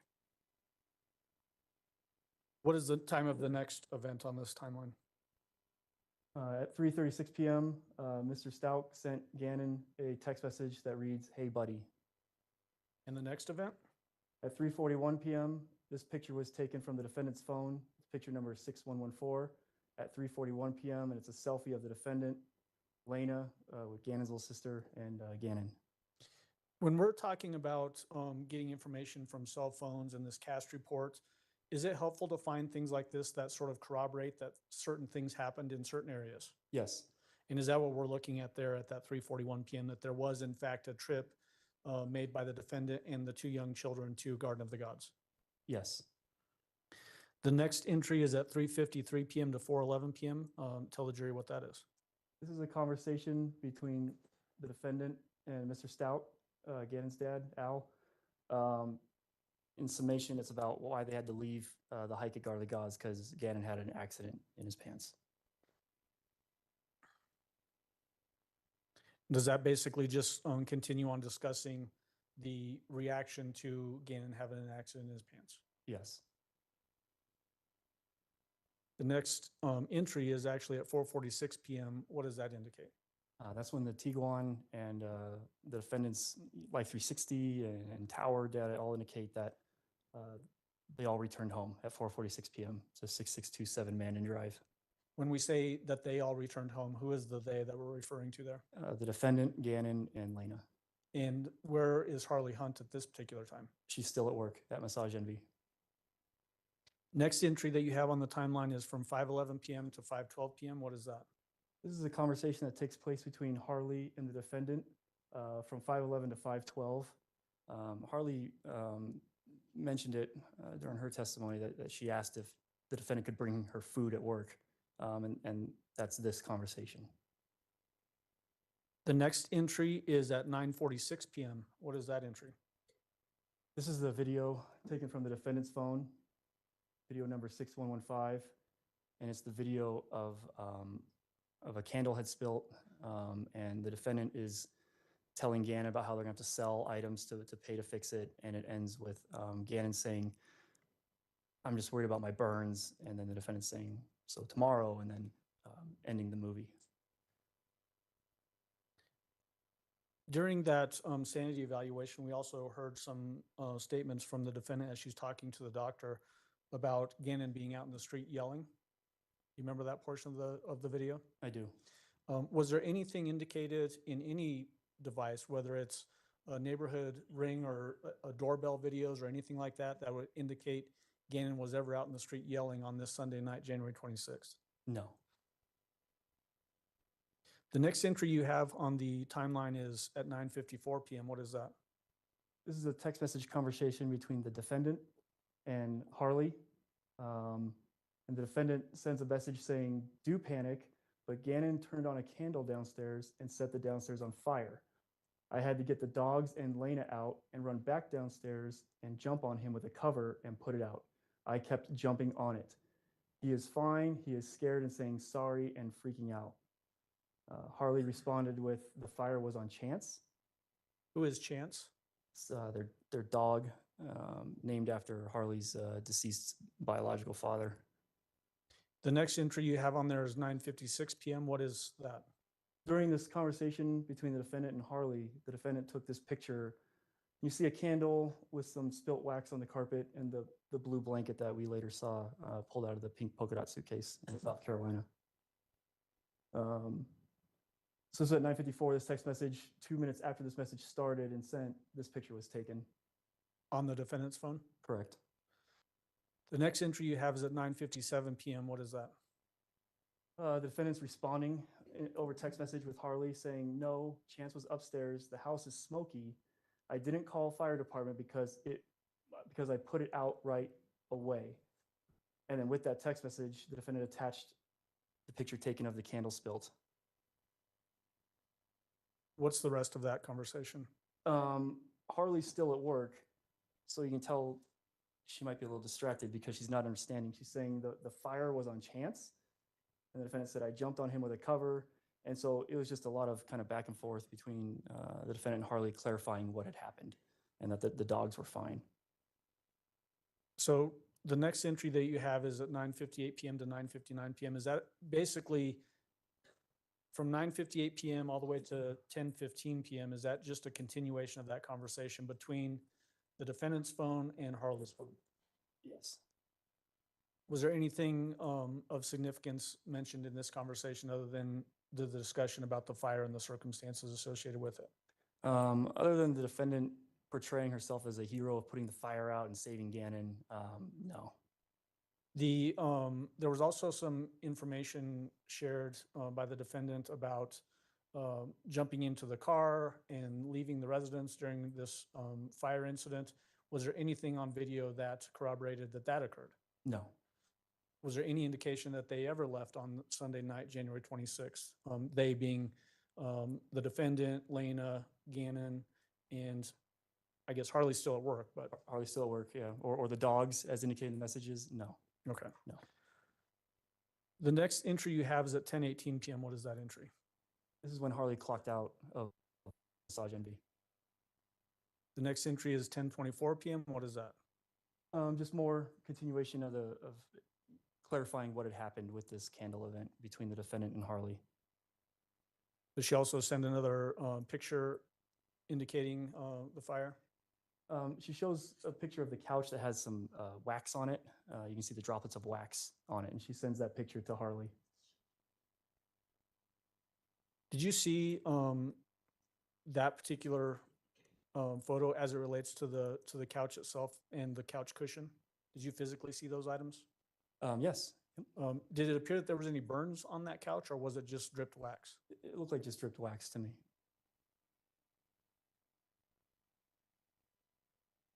The next entry, and it looks like the last entry that you have on the timeline for Sunday night or Sunday, January 26th, is at 11:30 p.m. What is that? So it takes Harley approximately 20 minutes to get home. Harley's now home when this message from the defendant goes to Mr. Stauch. It's 11:30 p.m. Sunday night, and it reads, Gannon was on the toilet most of the night upstairs and downstairs. He had a candle on earlier tonight because he said he kept smelling poop from his accidents in his pants. That's what he told us afterwards. And he went for his headphones and dropped it, catching the covers and couch, small spot, on fire. I got Lena and dogs outside when we heard fire alarm. But once I got down there to get him, I had to throw another cover on it. It was minimal. No need to call for help or anything because nothing too bad. He is upset and wrote on the notebook he was sorry. He didn't want me to tell you because he was scared and freaking out about getting in trouble and being grounded. It's stuff we can fix and everyone is okay. I burnt my arm a little, but it's all good. He was more scared and embarrassed. Sure. And then Mr. Stauch did not respond at this time. Is that the last entry on this particular exhibit? It is. All right. We're going to move on to People's Exhibit 696, page 1 of 3.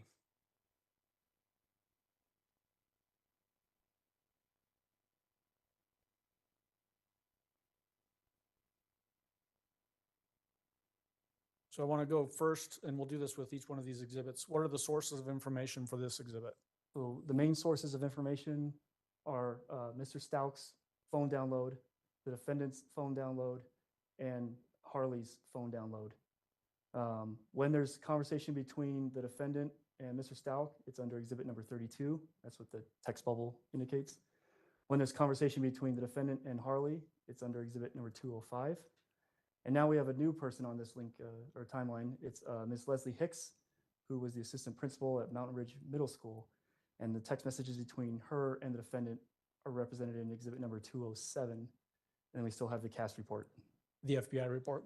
The FBI CAS report, yes. Okay. In the date of this particular exhibit and date and time span for page 1 of 3 on 696. So Monday's broken up into 3 sections, and this is the first section. And we're looking from midnight until noon. So we're looking at a 12-hour window, the first half of Monday, the 27th. The first entry that you have on this exhibit is at 2:48 a.m. Can you tell the jury what that is? It's 2:48 in the morning, and the defendant sends Mr. Stauch a text message that says, he is in the bathroom again and blood coming out butthole, and he is crying about going to school tomorrow. Like this, and he is still upset about the candle accident. I told him it's fine, and that as long as he was okay, not to worry about something minor we can fix, and to let's worry about his stomach hurting. Any indication that Mr. Stauch had seen that text message at that particular time? No. Okay. The next entry is at 4:36 a.m. What is that? This is a message from the defendant to Ms. Hicks, the assistant principal. And the defendant sent a message saying, I'm sorry for the time of night message, but my stepfather passed away. Someone hit him with a car while he was walking. I can update you at a later time, and included the crying face emoji. We had testimony from Dakota Lowry, the defendant's brother. What did the defendant's stepfather pass away on this January 27th date? No. When did he actually pass away? Do you remember? Was it years before this? It was September 21st of 2006, I believe. The next entry is from 4:36 a.m. to 5:02 a.m. What is that? This is a series of text messages back and forth between the defendant and Mr. Stauch. So 4:36 a.m., the defendant sends a message saying, I'm just going to give them an excuse at work and stay with him. I don't think you should be here alone. We haven't really slept, and we haven't heard from you by call since you left Saturday night. And did Al Stauch respond to that? He did. He responded, OMG, is he okay? I texted him too. And go ahead and just indicate who is sending which text and read the rest of that string. So then the defendant replies, he just laid down again. I just left from down there with him. Mr. Stauch says, okay. The defendant says, I love you and miss you. And Mr. Stauch says, I too. Then jumping now to 5:03 a.m. to 5:04 a.m., the next entry on this timeline, what are we looking at here? It's just a continuation of the previous conversation. The defendant sends a message to Mr. Stauch saying, I'm exhausted. He was so pitiful and freaking out about fixing the carpet, but told him to worry about his stomach. I can't sleep because I have coughed nonstop from that smoke. And then attached the same candle picture from the night before that she sent Harley while Harley was at work. And Mr. Stauch didn't respond at this time. The next entry is at 5:49 a.m. What is that entry? This is a text message from Ms. Leslie Hicks, the assistant principal. And it reads, oh my goodness, Tisha, I'm so sorry. Shall we try to find a sub for you today? And then the defendant responds approximately 2 hours later at 7:21 a.m. saying, question mark, it's apparent. All my family lives on the East Coast. I am trying to find a way to get there. The next entry is at 7:32 a.m. What is that entry? So the last message was sent at 7:21. So approximately, 11 minutes later, Ms. Leslie Hicks replies back to the defendant saying, "Okay, I am just trying to understand your plans so that we can find coverage. Am I understanding that you will not be in today?" The defendant replies with, "Yes, it's my parent. I can't believe that you would not be an assumption in a time like this." And then Ms. Hicks responds with, "I'm so sorry for your loss and we will support you, but I cannot make assumptions. I do need some direction from you. We will get a sub today. Please let us know what else you need moving forward." The next entry is at 8:09 a.m. Through 8:10 a.m. What is that? So this is a 1 minute back and forth between the defendant and Mr. Stauch over text message. The defendant says, "I keep calling you back." And then Mr. Stauch says, "In class now, I'll call on break." The defendant says, "Okay, it's where he burnt the floor." Then Mr. Stauch replies with, "Burnt?" question mark. And then the defendant says, "He said he was playing his games and wasn't supposed to and thought someone was coming." Mr. Stauch says, "What?" The defendant says, "Yes, and I sent it to you last night and you said, 'OMG, I explained everything.'" And Mr. Stauch says, "I was so out of it from not sleeping." The next entry is from 8:10 a.m. to 8:16 a.m. Tell the jury what that entry is. It's the same lengthy text that was sent at 11:30 p.m. the night before about Gannon was on the toilet most of the night. The defendant got laying in the dogs outside when she heard the fire alarm. So it was just a copy paste resend text message. And then did Al respond to that particular? Yep, he said, "Okay." And then the defendant said, "He told me this morning he was playing his game and didn't want to get caught. I had to fix the carpet. He said he accidentally knocked it over and couldn't put it out. When I got there, I threw the covers on it and jumped on it." And then Mr. Stauch replies with, "OMG." And the defendant says, "That's the sofa. Carpet I had to cut and add a piece. He was freaking out and crying and saying he was going to be grounded for a year, cut off some with scissors too, and you can't tell." And sent a picture of that sofa picture that we talked about earlier. Mr. Stauch didn't respond at this point. The next entry you have is 8:14 a.m. What is that? During this back and forth between the defendant and Al, the defendant takes a picture of Gannon laying in bed, where you see the bedding that he would later be found in Pensacola, Florida. His Nintendo Switch is placed right here by his hand. So this picture was taken at 8:14 a.m. And then 4 minutes later, the defendant sends a second picture, so from a different angle and kind of more zoomed in, to Mr. Stauch saying, "He is sleeping now. He said his stomach was really bad, plus he was upset about what he did. I told him you weren't going to ground him for a year, and that it's replaceable." Did Mr. Stauch respond to those text messages? Not at the time. The next entry that you have is 8:30 a.m. What is that? Harley clocks in at work at Massage Envy. So prior to 8:30 a.m., who was home by all indications, at 6627 Main Dan Drive, the Stauch residence? So it was the defendant, Harley, Gannon, and Lena. And then Lena left to go to school, and then Harley left to go to work. So after 8:30 a.m., who is remaining at the 6627 Main Dan Drive, the Stauch residence? Just the defendant and Gannon. Next, we have 8:43 a.m. to 8:50 a.m. What is that? It's a conversation back and forth between Mr. Stauch and the defendant. And this is when the idea of an unknown friend with an older brother who drives, Gannon wants to go hang out with them later that day, if he can bring some bath salts with him. Who introduced this random friend with an older brother that can drive? All investigative leads point to it was the defendant. Was there ever any indication that Gannon had specifically sent any text messages to anybody like Mr. Stauch or anybody else asking to hang out with an older friend that had a car? Those messages were sent minutes after that last picture of Gannon sleeping in bed from Gannon's phone to Mr. Stauch, describing how he met a new friend who has an older brother with a car and that they can hang out after school if he brings bath salts. What is the significance of bath salts? I think a lot of people probably know about Epsom salts that you might put into a bath. Is there another connotation to bath salts? So this is early 2020, and during that time period, there was, it started calling it the zombie drug, to where people were using bath salts to get high. Were schools passing that information out to students at schools to be aware of this kind of stuff that's now popping up in on the streets? Yep, the schools did a information awareness campaign. There was stories on the news at night about bath salts in different states. So it was more prevalent than it is now.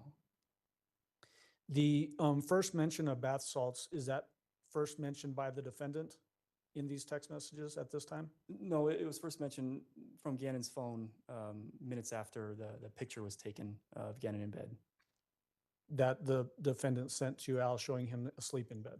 Yes. Okay. Are there any specifics during this particular exchange back and forth between the defendant's phone and Al's phone, Mr. Stauch's phone, that would be important for you to read to the jury? Or is this just basically discussing the bath salts? It's just a summation about TikTok challenges and bath salts and things like that. And Al was completely against it, informing the defendant that bath salts can be used for other purposes other than, you know, in the bath. The defendant was unaware through her messages back to Al of the, you know, this usage. And so it's just a summation of back and forth about, you know, he's not spending the night with people we don't know, and, you know, absolutely not to bath salts, things like that. At 9:21 a.m. to 9:24 a.m., is there some discussion about TikTok, although it says Talk? Correct. Yep. The defendant drafted a message that says he was watching Talk, hiding it before you left, and I saw him looking at something where people throw quarters in the air and catch them. I told him about my brother Dakota, that he did that years ago and got lodged and no air, and my mom rushed him to the hospital. I was wondering why he was saying strange things out of character. So I blocked the switch for the Wi-Fi and Amazon because he was asking Alexa about it. That's why we went hiking, because I told them no technology all day. And then Mr. Stauch responds with, okay, yeah, we are going to have to keep a close eye, because Lena was watching it and started crying the other day. Most people probably know who Alexa is, but just so that we're clear, is this another person that's being introduced by the defendant, or what is that? No, it's a home device that you can interact with, where you can shop with it or play music with it, or it'll tell you the weather, things like that. It's like a home digital personal assistant. The next entry is at 9:27 a.m. Tell the jury what that is. The conversation between the defendant and Harley, who's at work, and the defendant screenshotting the conversation between her and Mr. Stauch about the bath salts. And she sends those screenshots of the conversation to Harley, saying, OMG, something isn't right. Did Harley Hunt, is there any indication that Harley Hunt saw those text messages at that time? Not at that time. The next entry you have is at 9:54 a.m. to 9:59 a.m. What is that? So this is getting ready to go on their outing Monday afternoon. So at 9:54 to 9:59 a.m., these messages were sent to Mr. Stauch from the defendant. Starts out with saying, left phone at home, call G's on my watch. It may stay connected, and we will monitor it. And then at 9:59, Mr. Stauch replies with K. And then, oh, I'm sorry. Oh, I think I was going to ask just what you were getting ready to jump into. So that text message about leaving home happens between 9:54 and 9:59. What time did they actually depart? And when I say they, tell us who the they is. They, the defendant and Gannon, actually departed at 10:12. And we see that on video that we've previously admitted, Exhibit 41, the surveillance video from 6643 Mandan Drive. That's correct. The next entry you have is at 10:39 a.m. to 2:45 p.m. What is that?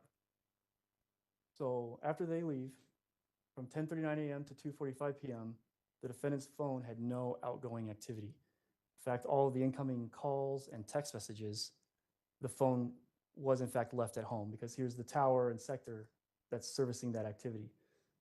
We know through financials and other investigative leads that the defendant drove the red Nissan truck up to the Petco on North Nevada. During this time, the phone was active at the house, but all incoming activity. There was no outgoing activity. Based on looking at the download and other data points for the defendant's phone, was it unusual for her to leave her phone at home when she would go to trips to stores or what have you? This is the only instance I know of that happening. The next entry you have is at 11:22. What is that? Defendants at Petco at 5020 North Nevada Avenue. We have an American Express financial transaction under exhibit number 231 for $34.58. The defendant bought 3 outfits for the dog. And then the next entry is at 11:28 a.m. What is that? That's a message from Mr. Stauch to the defendant saying, I have to get a few toiletries from the PX. That was sent at 11:28 a.m. The defendant didn't read that message until 2:45 p.m.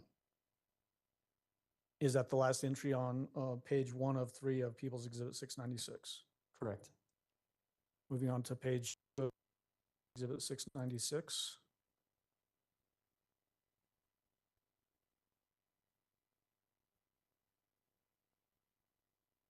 Again, we'll do this at the beginning of each one of these timelines. What are the sources of information for page 2 of 3 of People's Exhibit 696?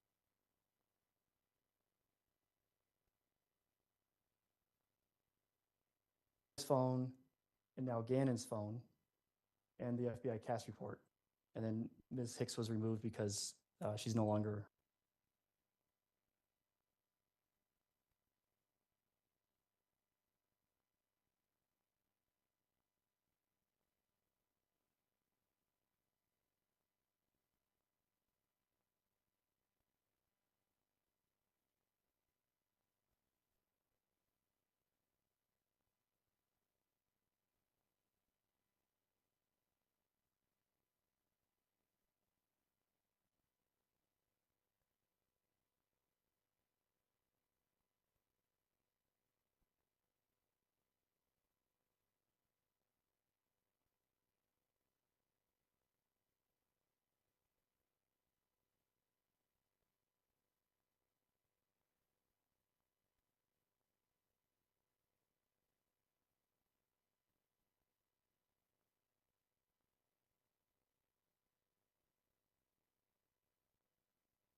Nine p.m. What is that entry? That's the video of the Volkswagen Tiguan backing into the garage. Is that video that we just watched just a few moments ago, Exhibit 213? It is. The next entry is at 2:26 p.m. What is that? That's Mr. Stauch sending the defendant a text message saying, you there, with 2 question marks. And just like the other message on the first page, this message isn't read until 2:45 p.m. with an okay as a reply.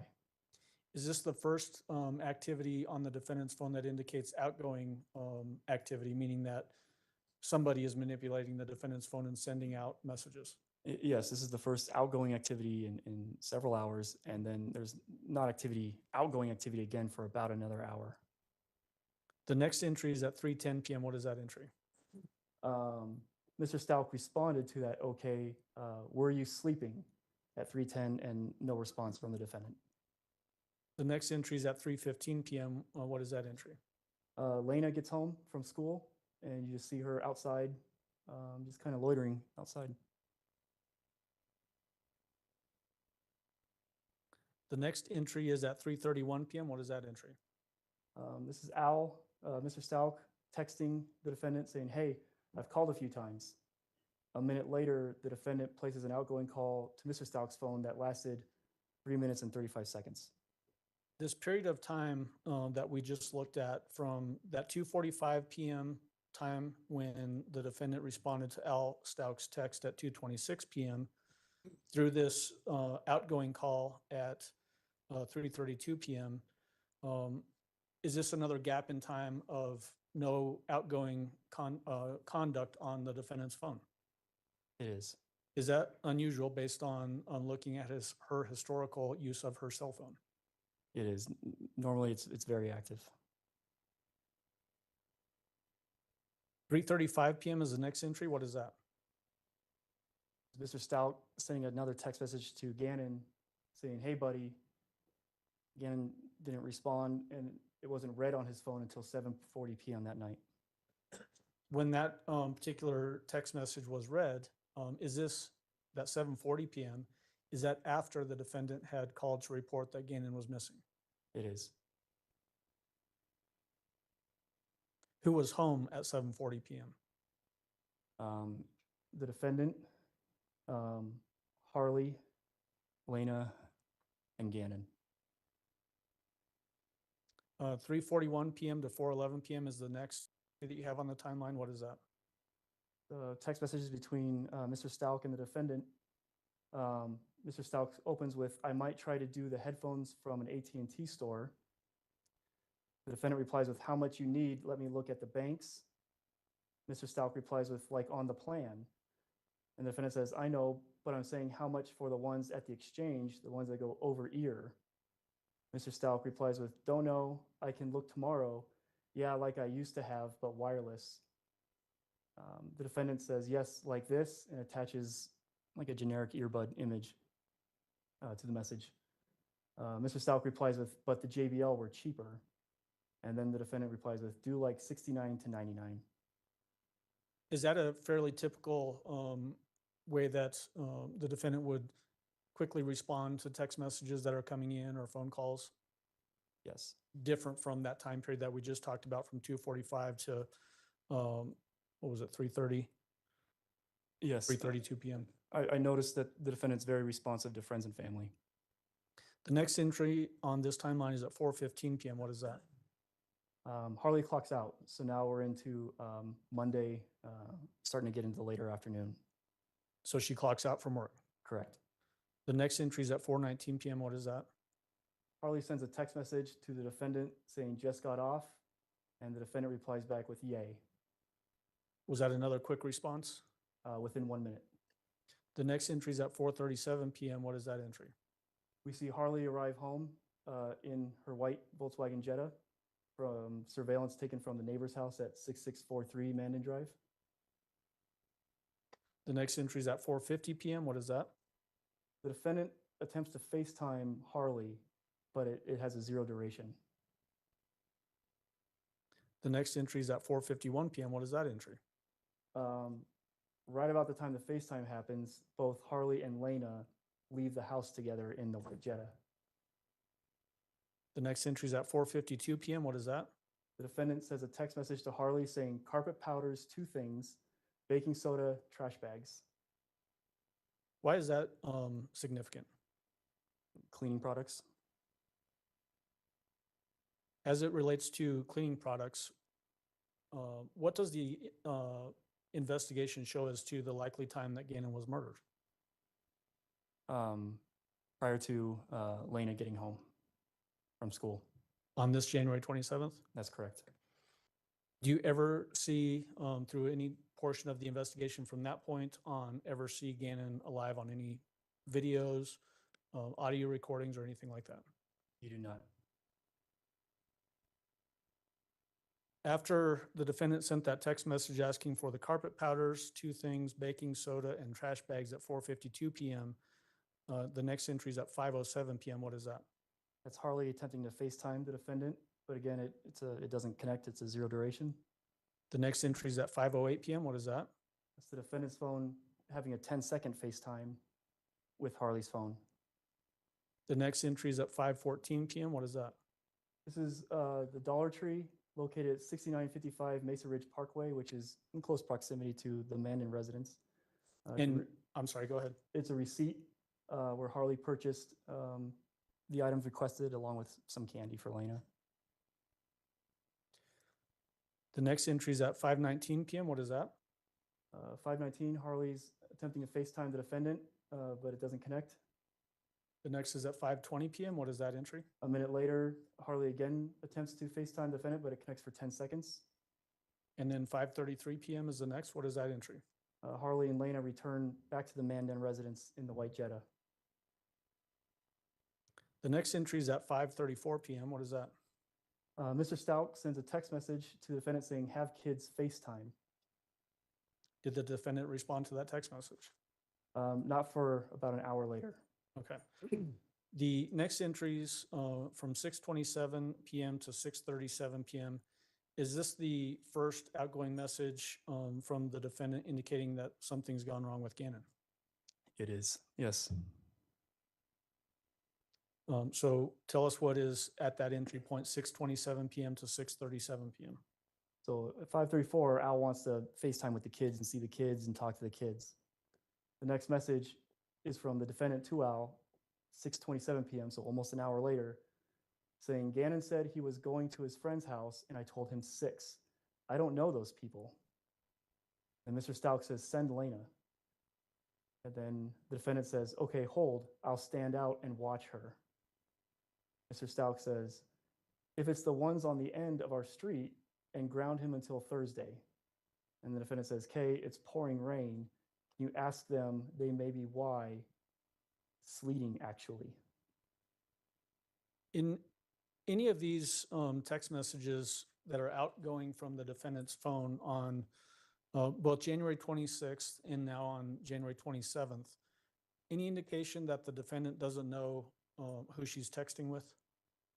No, no indication of that. Any indication that the defendant is in some other altered personality? No, it's consistent. Any indication in any of these text messages where she's wanting to be called Maria or any other name? No.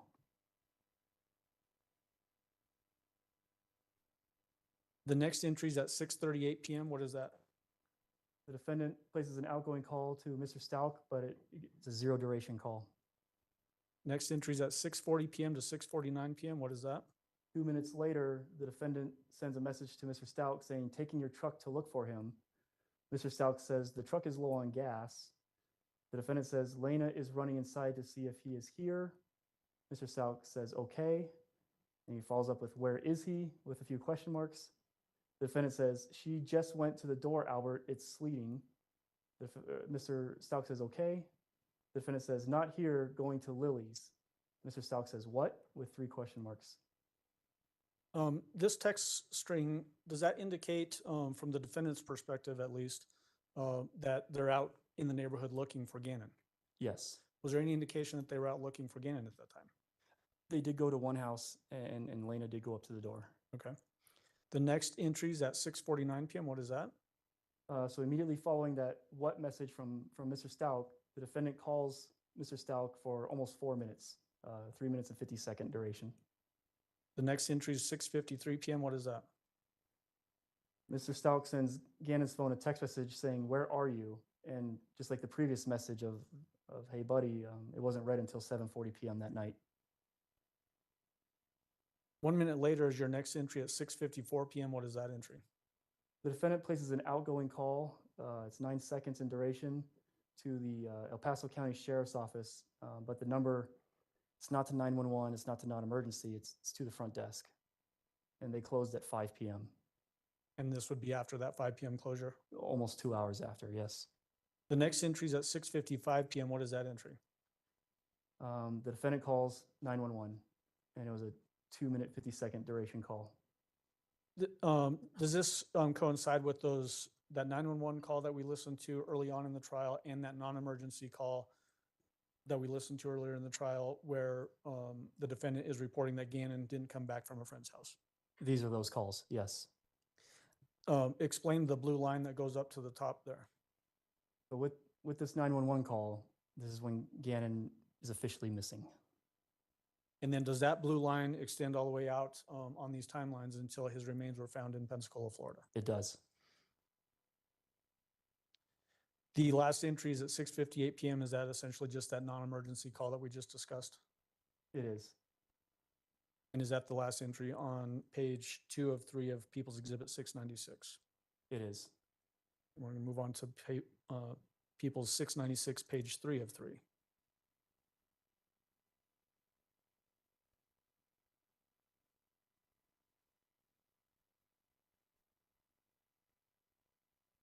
Again, to just orient us to what sources of information are used to create this portion of the timeline, tell the jury what those are. So nothing's changed from the previous one. The main sources are Mr. Stauch's cell phone download, the defendant's cell phone download, Harley's cell phone download, Gannon's cell phone download, and the FBI CAS report. Okay. In the time frame of this particular page 2 of 3, or I'm sorry, 3 of 3 is what time frame? It's still Monday, January 27th of 2020, but now we're looking from 7 p.m. until midnight. The first entry that you have on this particular item is 6:59 p.m. to 7:08 p.m. What is that? Messages between the defendant and Mr. Stauch, and she says, all of the call takers are busy, OMG, still on hold, WTF. And then just go ahead and read for us each one of the text responses. Mr. Stauch responds with, where are you? The defendant says, in the driveway. Harley has gone to the park. Someone's answered, hold. How tall? Mr. Stauch says, 4'10", I think. The defendant says, sorry, I'm freaking out, asking me if he has tattoos, asking me does he use alcohol or drugs. 90 pounds, they need his social, I can't think. Mr. Stauch says, I don't have it on me. And the defendant says, okay. During this time, Harley left in the Jetta to go search the nearby park to see if Gannon was there. And then the next entry that you have after that is at 7:06 p.m. What is that? Harley attempted to FaceTime the defendant while that text conversation was happening with Mr. Stauch, and it didn't connect. Did not connect. Did not connect. The next entry is 7:08 p.m. to 7:16 p.m. What is that? In response to the attempted FaceTime, the defendant sends messages with Harley saying, any luck, on call.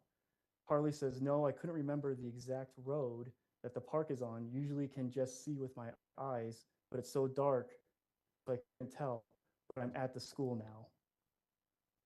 And then Harley responds with, look, OMG. And then the defendant says, okay, anything. The next entry is at 7:10 p.m. What is that? This is an outgoing call from the defendant to Mr. Stauch that lasted 14 minutes and 27 seconds. The next entry is at 7:18 p.m. What is that? This is an incoming call from the sheriff's office to the defendant that lasted 1 minute and 18 seconds. The next entry is at 7:24 p.m. What is that? Harley returned home from searching at the school and park. 7:31 p.m. is the next. What is that? The defendant makes an outgoing call to Mr. Stauch that lasted 5 minutes and 35 seconds. The next entry is at 7:43 p.m. What is that? Mr. Stauch sends a message to the defendant saying, anything? They found some kind of cigarettes in his backpack. The defendant replies with, yes, Harley found them.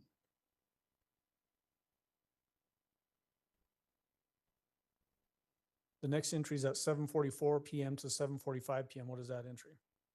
Harley's FaceTiming with Mr. Stauch. The next entry is 7:45 p.m. to 7:47 p.m. What is that? So something happened during this FaceTime because the defendant sends a message to Mr. Stauch saying, why did you hang up on her? Mr. Stauch says, because I'm freaking out. The defendant says, "We are too. Harley is crying. Lena is crying. I hope he isn't putting the salts in here or using the straws. I'm crying."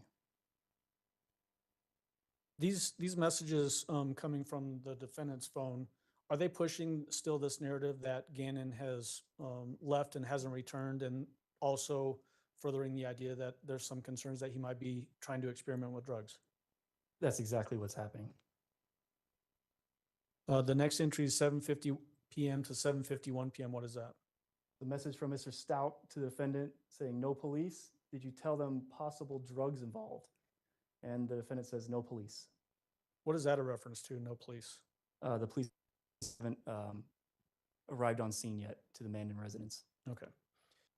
The next entry is 7:50 p.m. to 7:53 p.m. What is that? Harley takes the Jetta and goes around the block, again looking for Gannon. The next entry is 7:51 p.m. to 7:53 p.m. What is that?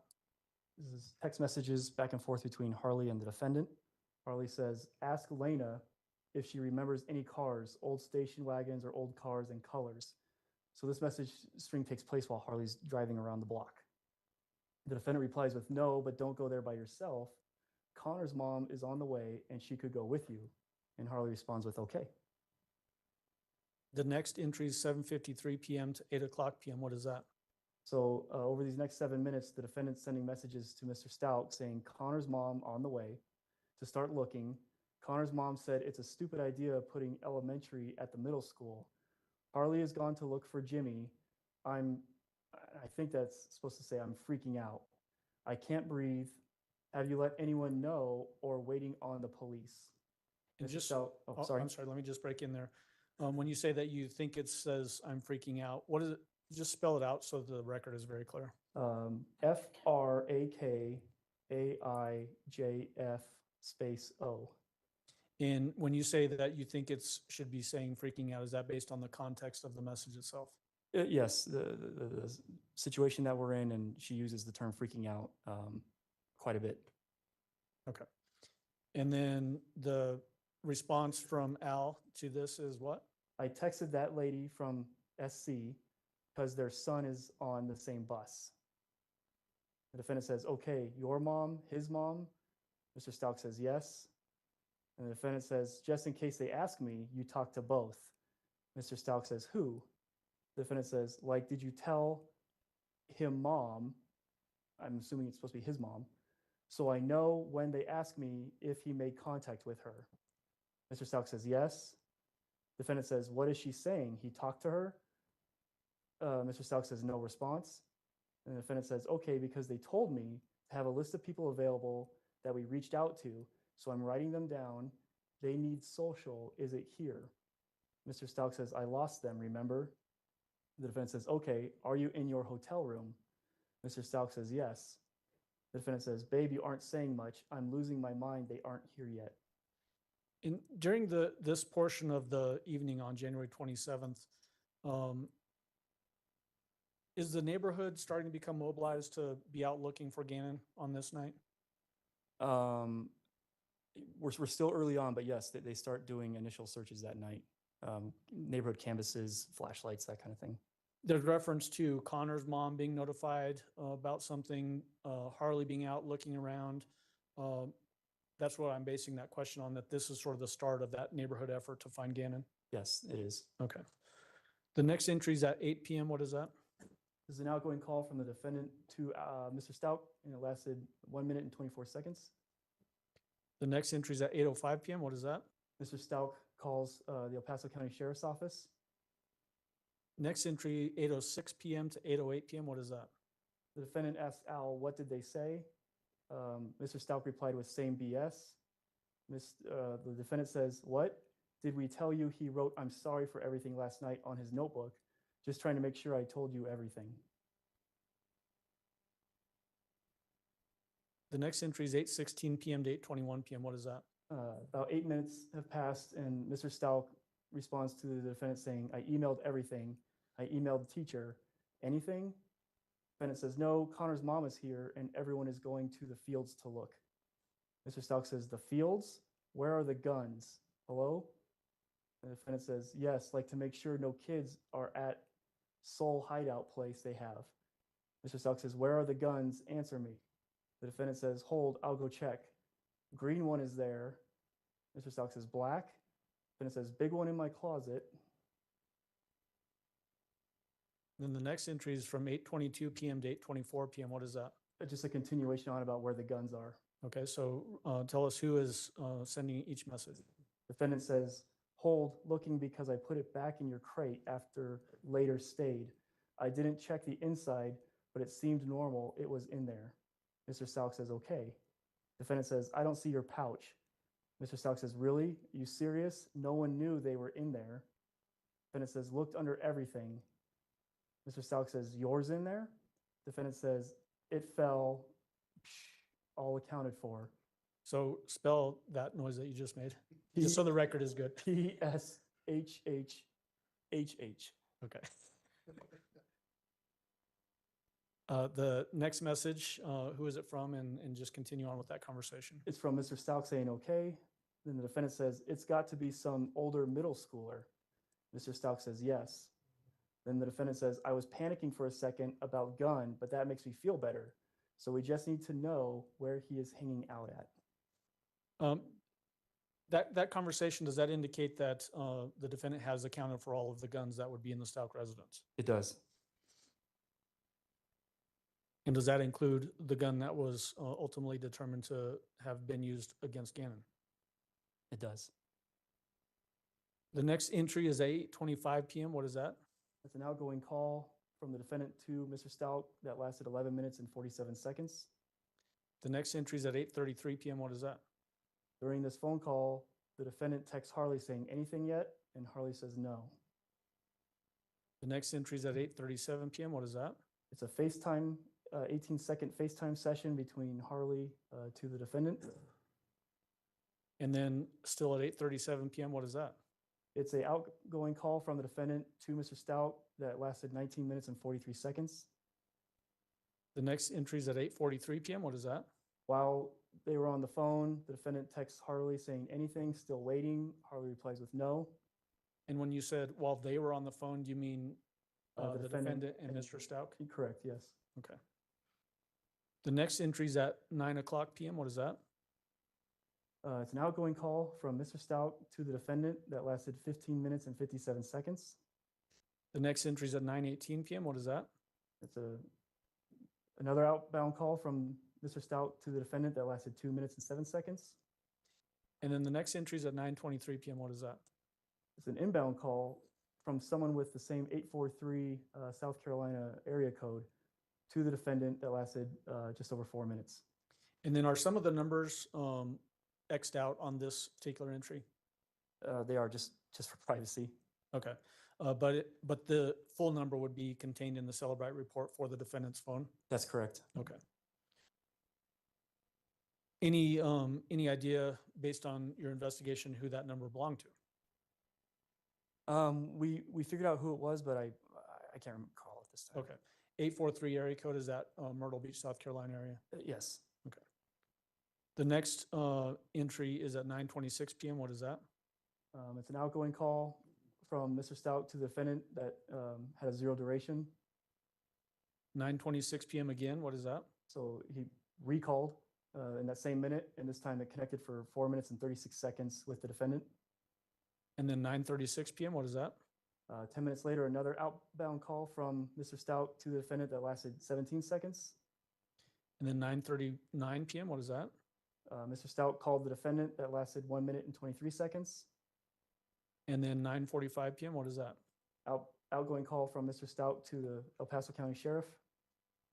9:46 PM. What is that? Outbound call from Mr. Stauch to the defendant that lasted 7 minutes and 9 seconds. And then we have what appears to be a text exchange again. Is that right? Correct. From Mr. Stauch to the defendant.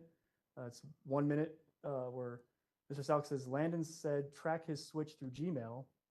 The defendant says, "Tell me how to do that because we looked it up and it said no GPS. So how?" Mr. Stauch says, "Any police? No clue." And the defendant says, "Okay, I'll Google it." And was there a particular search that we saw earlier on a particular phone about tracking a switch? There was. Just remind us what that one was. Well, there was a search from Gannon's phone earlier that day asking, can my parents find my phone, period, if it's off? But there was also a search in the defendant's phone asking that question, can I track my Nintendo Switch? As it relates to that search on Gannon's phone about can my phone be found if it's turned off, was that search conducted before Gannon was reported missing by the defendant? It was. At 9:57 p.m., what is that? An outbound call from Mr. Stauch to the defendant for 6 minutes and 24 seconds. And then 10:03 p.m., what is that? It's an outbound call from Gannon's phone to Landon that lasted 4 minutes and 28 seconds. Based on the indications that you testified to earlier, is Gannon alive at 10:03 p.m. on January 27th?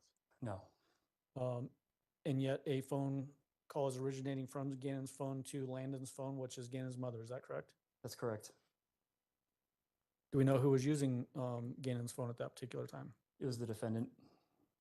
10:08 p.m., what is that entry? The defendant tells Al essentially how that phone call went with Landon. The defendant says, she didn't yell, she just cried. Cops are here. I did have to tell her the whole deal. I didn't withhold anything because the cop was right here. And did Al respond? He responded with okay. And then at 10:09 p.m., what is that? The El Paso County Sheriff deputies arrive with the body-worn camera and the audio and the pictures in exhibits 210, 211, 310 through 315. And is that also corroborated by the testimony that we heard from Deputy Yunkin early on in the trial It was, yes. and saw his body-worn camera footage? Yes. The next entry is at 10:35 p.m. to 10:43 p.m. What is that? It's a text message. Mr. Stauch sends a message to the defendant saying anything with some question marks. The defendant says, they are calling you. Mr. Stauch just leaves a series of question marks. The defendant says, they were asking me questions about dental and the same things I kept telling them, and it's frustrating. Where does he go to the dentist? And Mr. Stauch responds, Fountain. No, no, no. The The next, defendant I'm replies sorry, with, go ahead. The defendant replies with, I know, but I told them they're overwhelming me with stuff that I don't know or isn't relevant. Mr. Stauch responds with, but dental records are for ID, OMG. And the defendant says, I'm overwhelmed because I'm mad at how long they took. Are dental records in fact used to identify potentially deceased individuals? They can, yes. 10:44 p.m., what is the next entry there? It's immediately following that last message. The defendant places an outgoing call to Mr. Stauch that lasted 33 seconds. The next entry is at 10:46 p.m. What is that? Another outbound call from Gannon's phone to Landon's phone that lasted 12 minutes and 6 seconds. Do we know who was making that call using Gannon's phone? It was the defendant. The next entry is at 10:53 p.m. What is that? It's a picture number 511 taken with Gannon's phone. It's of a cigar. And did we hear testimony from Harley Hunt about finding some Swisher Sweet cigars in Gannon's backpack? Yes, at the request of the defendant to search Gannon's backpack.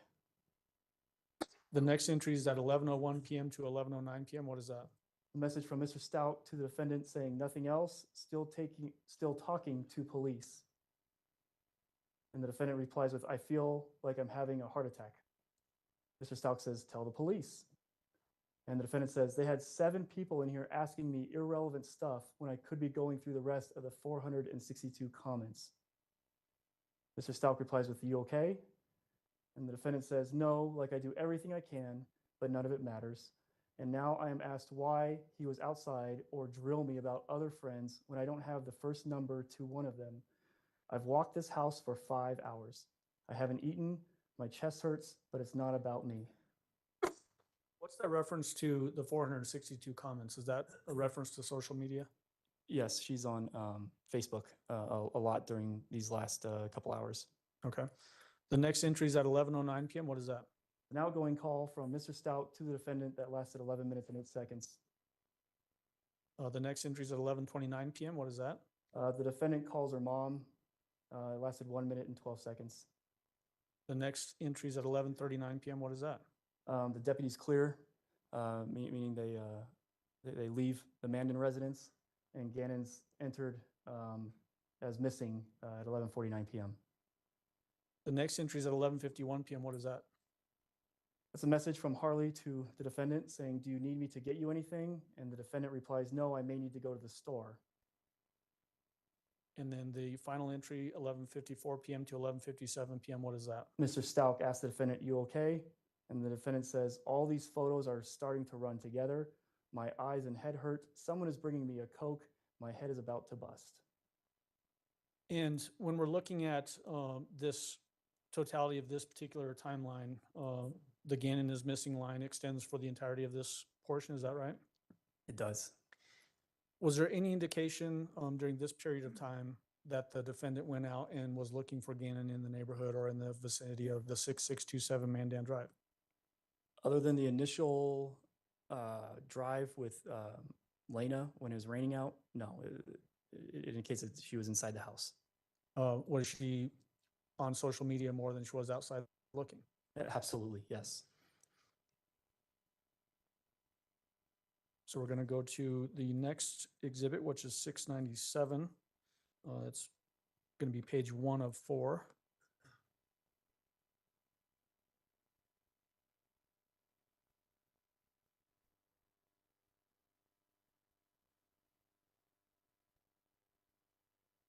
Again, just so that we are referencing the sources of information for this portion of the timelines, tell us what we're looking at.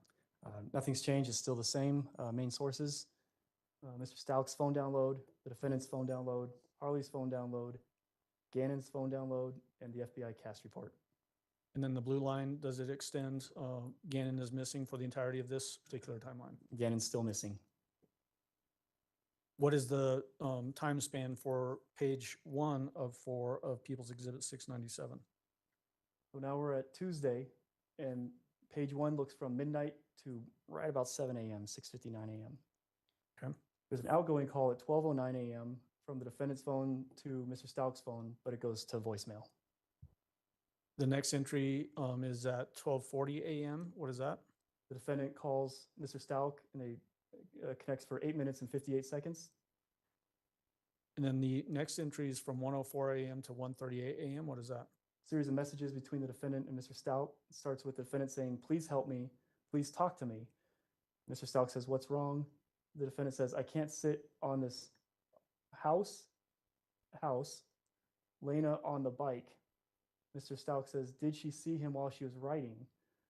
The defendant says, "That Gannon, and he has the hood on. He was doing that yesterday. The lady has a better image, but it's too big to load. You can see it's a switch case." Mr. Stauch replies with, "What did you say he Googled?" The defendant says, "Hold, I'll send," and sends a screenshot of that Google search from Gannon's phone earlier saying, "Can my parent find my cell phone, period, if it's off?" And the defendant says, "Think he would trying to go to their house, the FV family. Sounds crazy, but he was looking, you saw their address, if that's near here." The USO, spell that just so the record's clear. USO. Okay. I would expect the phrase to be he was looking up their address. Mr. Stauch says, "Don't know anything else being said on that FB page," which stands for Facebook. So that Facebook page. The defendant says, "No, just people saying to start again in the morning after sunrise. No, she came back and he was leaving." Mr. Stauch replies with, "Huh?" The defendant says, "I don't know. I was answering something. People brought us food." And Mr. Stauch says, "K."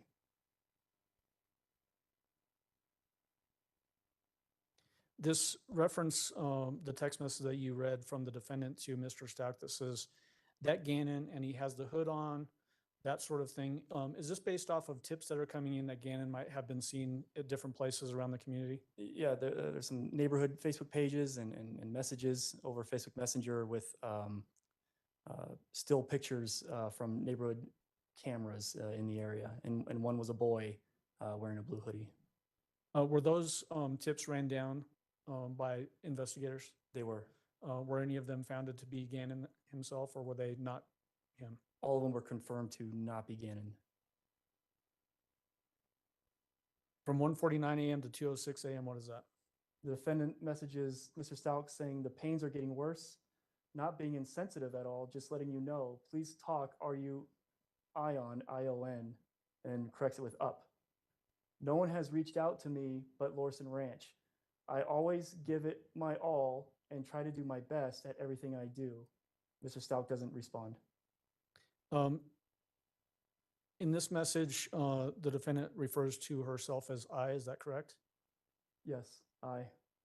And then again, like we asked just a little bit ago, or like I asked just a little bit ago, any references to calling herself Maria or Jasmine or Taylor or anything like that?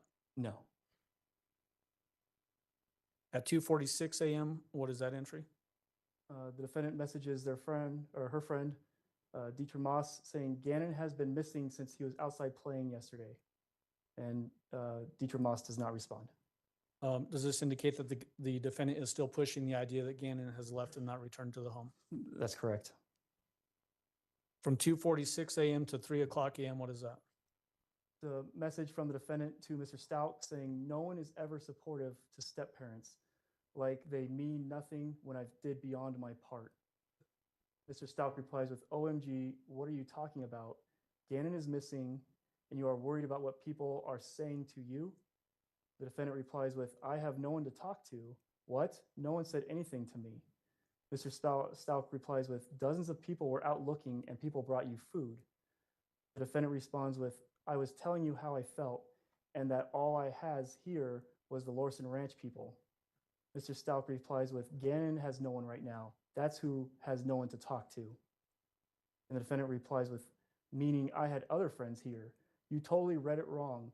There was no one putting myself over this. You are my husband. I was saying my feelings. You completely took it wrong. I never discredited anything. You were saying people were talking to you. Forget I even mentioned having chest pains. I was taking away anything. I wasn't taking away anything. I was saying they were worse, and I wish I had someone to help. Regardless, I'm human, a person too who has pain and worried. What do you mean he has no one? He is talking with his friends, maybe not good friends. He is coming home once he sees the news. All I'm saying is talk to me, like you haven't said anything about yourself. Mr. Stauch replies with, he's in a car, long gone. The defendant says, and how we can help each other. Mr. Stauch says, there is no way he got to that gas station by 4 p.m. on foot. Let me break in just there real quickly. Is this another reference to chasing down the tip that Gannon was at a gas station in the area? Yes, there was some information that someone may have seen Gannon at a come and go gas station, but we confirmed it was not Gannon. Was not Gannon. Was not Gannon. The next response from the defendant is what?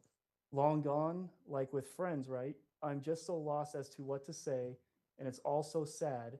I have hurt, but you want talk to me about yours. So that's all I'm saying is to talk to me, help each other out. I can't sleep. I asked the neighborhood to pray for you on your flight and help you. I'm just so devastated. I run time the door at every sound. So I can't imagine you. I'm just hurting for you and me too, but I just don't want what to say or do or where to search next. I've been in his life since he was 5 and helped take care of him in most of his adolescent years. I don't understand. I think he may be peer pressured, and I don't know about the salt stuff. And like I keep imagining salts everywhere, and my brain won't stop thinking if he has food. We haven't eaten yet because we were supposed to at 6. Is there anywhere I could go? I have to do something. Please talk to me and tell me. In any of these long text messages, are there any pleas for mental health help from the defendant? No. The next portion of the timeline is 3:05 a.m. through 4:42 a.m. This entry looks different than some of the others because there's more times listed. Why is that? It's kind of broken out. Instead of making this timeline even longer, I just kind of isolated the times that these conversations took place at these timestamps. Okay. And so let's have you read through these text messages, starting with the defendant's text message. The defendant says to Mr. Stauch, babe, please, what do you mean long gone? Now I'm freaking out. I want to talk to you. I need to be there for you. I'm glad you have lots of people there for you, but we need each other. I need to be there for you most. Are you awake? What time do you leave? I feel so sick, I'm going to help the people search. I misread that. I feel so sick, I'm going to help the search people. Babe, you said your plane was early. I can't sleep. Babe, are you okay? You are supposed to be on the plane, and you have said nothing in hours. Babe, you have to be up if your flight is at 6. Where are you? And Mr. Stauch doesn't respond. The next entry that you have on the timeline is at 4:56 a.m. to 4:59 a.m. What is that? It's a message from the 843 area code number to the defendant saying any new information. And the defendant replies with, no, I keep checking the door every few minutes. Last we heard, he was at a store getting food. The next entry is at 4:59 a.m. What is that? A message from the defendant to Mr. Stauch saying, I'm sorry that you feel the need to ignore me checking in, especially my husband getting on a flight with the tragedies that happened with the helicopter this week. I know you are worried, but it doesn't mean to ignore me and not be kind. What's the reference to the helicopter thing? Kobe Bryant's helicopter crashed and he died in it. 5:15 a.m. is the next entry. What is that? It's a local area code number 719. Message to the defendant saying someone posted he wasn't at school either. And the defendant responded with, he had to go to the doctor for his stomach. Honestly, I don't keep up with friends. Albert lets them walk around the neighborhood, but he was here in the afternoon. Based on context, who is the he that's referenced in that text message? Gannon. Was there any indication that Gannon went to the doctor because of his stomach being hurting on January 27th? No. The next entry is at 5:27 a.m. What is that? The message from the defendant to a person with a 631 area code number, and she says, Albert is hurting and taking it out on me. The next entry is at 5:41 a.m. to 5:57 a.m. What is that? From 541 to 557, Gannon's phone is now messaging Landon. And the first message says, left every toy with a photograph taken with Gannon's phone of Gannon's room. Picture number 514. And for context purposes, again, was there any indication that Gannon was using this phone on this particular date and time? No. Was there any indication that Gannon was even alive at this particular day and time? No. 6:18 a.m. is the next entry. And before you get to that, Judge, checking on time, how do you want me to go to about 10 till roughly? Or, We're at about 10 till. oh, I'm sorry, you want me to go to noon maybe? Well, you just need to find a good break point. Okay. If you could find that within about the next 5 minutes or so. Will do. The next entry is at 6:18 a.m. What is that entry? It's from a person with a local 719 area code. A message to the defendant saying, is there an Amber Alert out yet? Is Al home? Someone was saying he was in Oklahoma. The defendant responded with, yes, Oklahoma, and you can't do an Amber Alert unless you know that someone took them and have to have that person name and tags. And we actually skipped ahead one. There's also another entry at 6:18 a.m. with the pickup truck. Is that right? And that's what we saw earlier today with the pickup truck moving forward a little bit on the curb. That's one of those videos that we watched in People's Exhibit 214. That's correct. The next entry is at 6:21 a.m. What is that? 621, the defendant messages Harley saying, don't answer the door for anyone. I'm going to see if people are out looking. And Harley doesn't respond. The next entry, we have a map indicator here as well. This is above the entries below the timeline. Why is it above that like that? If there's location data for a time period, it is represented above the timeline to show where entities are during a certain time period. And we just earlier this morning had watched exhibits 215, 216, 217, and 218 showing the defendant's Volkswagen Tiguan leaving 6627 in the morning and then coming back. Is that what this next period, 6:22 a.m. to 6:32 a.m. is? Yes, this is that 10-minute period where the Tiguan and the defendant with the defendant's phone went to Bradley Road and back. Okay. And let's go ahead and stop there. We'll pick back up at the 6:34 a.m. Time frame on People's Exhibit 697, page 104. Or you want to take the break? Yeah. Okay. All right, ladies and Ladies and gentlemen, we will take our lunch recess. If I can have everyone back in the jury room at, say, 1:20, we should be able to start on time at that point. Again, don't discuss case among yourselves. Don't discuss case with anyone else. Don't do your own research about any aspect of the case, and we'll see you back at 1:20. All rise for the jury, please.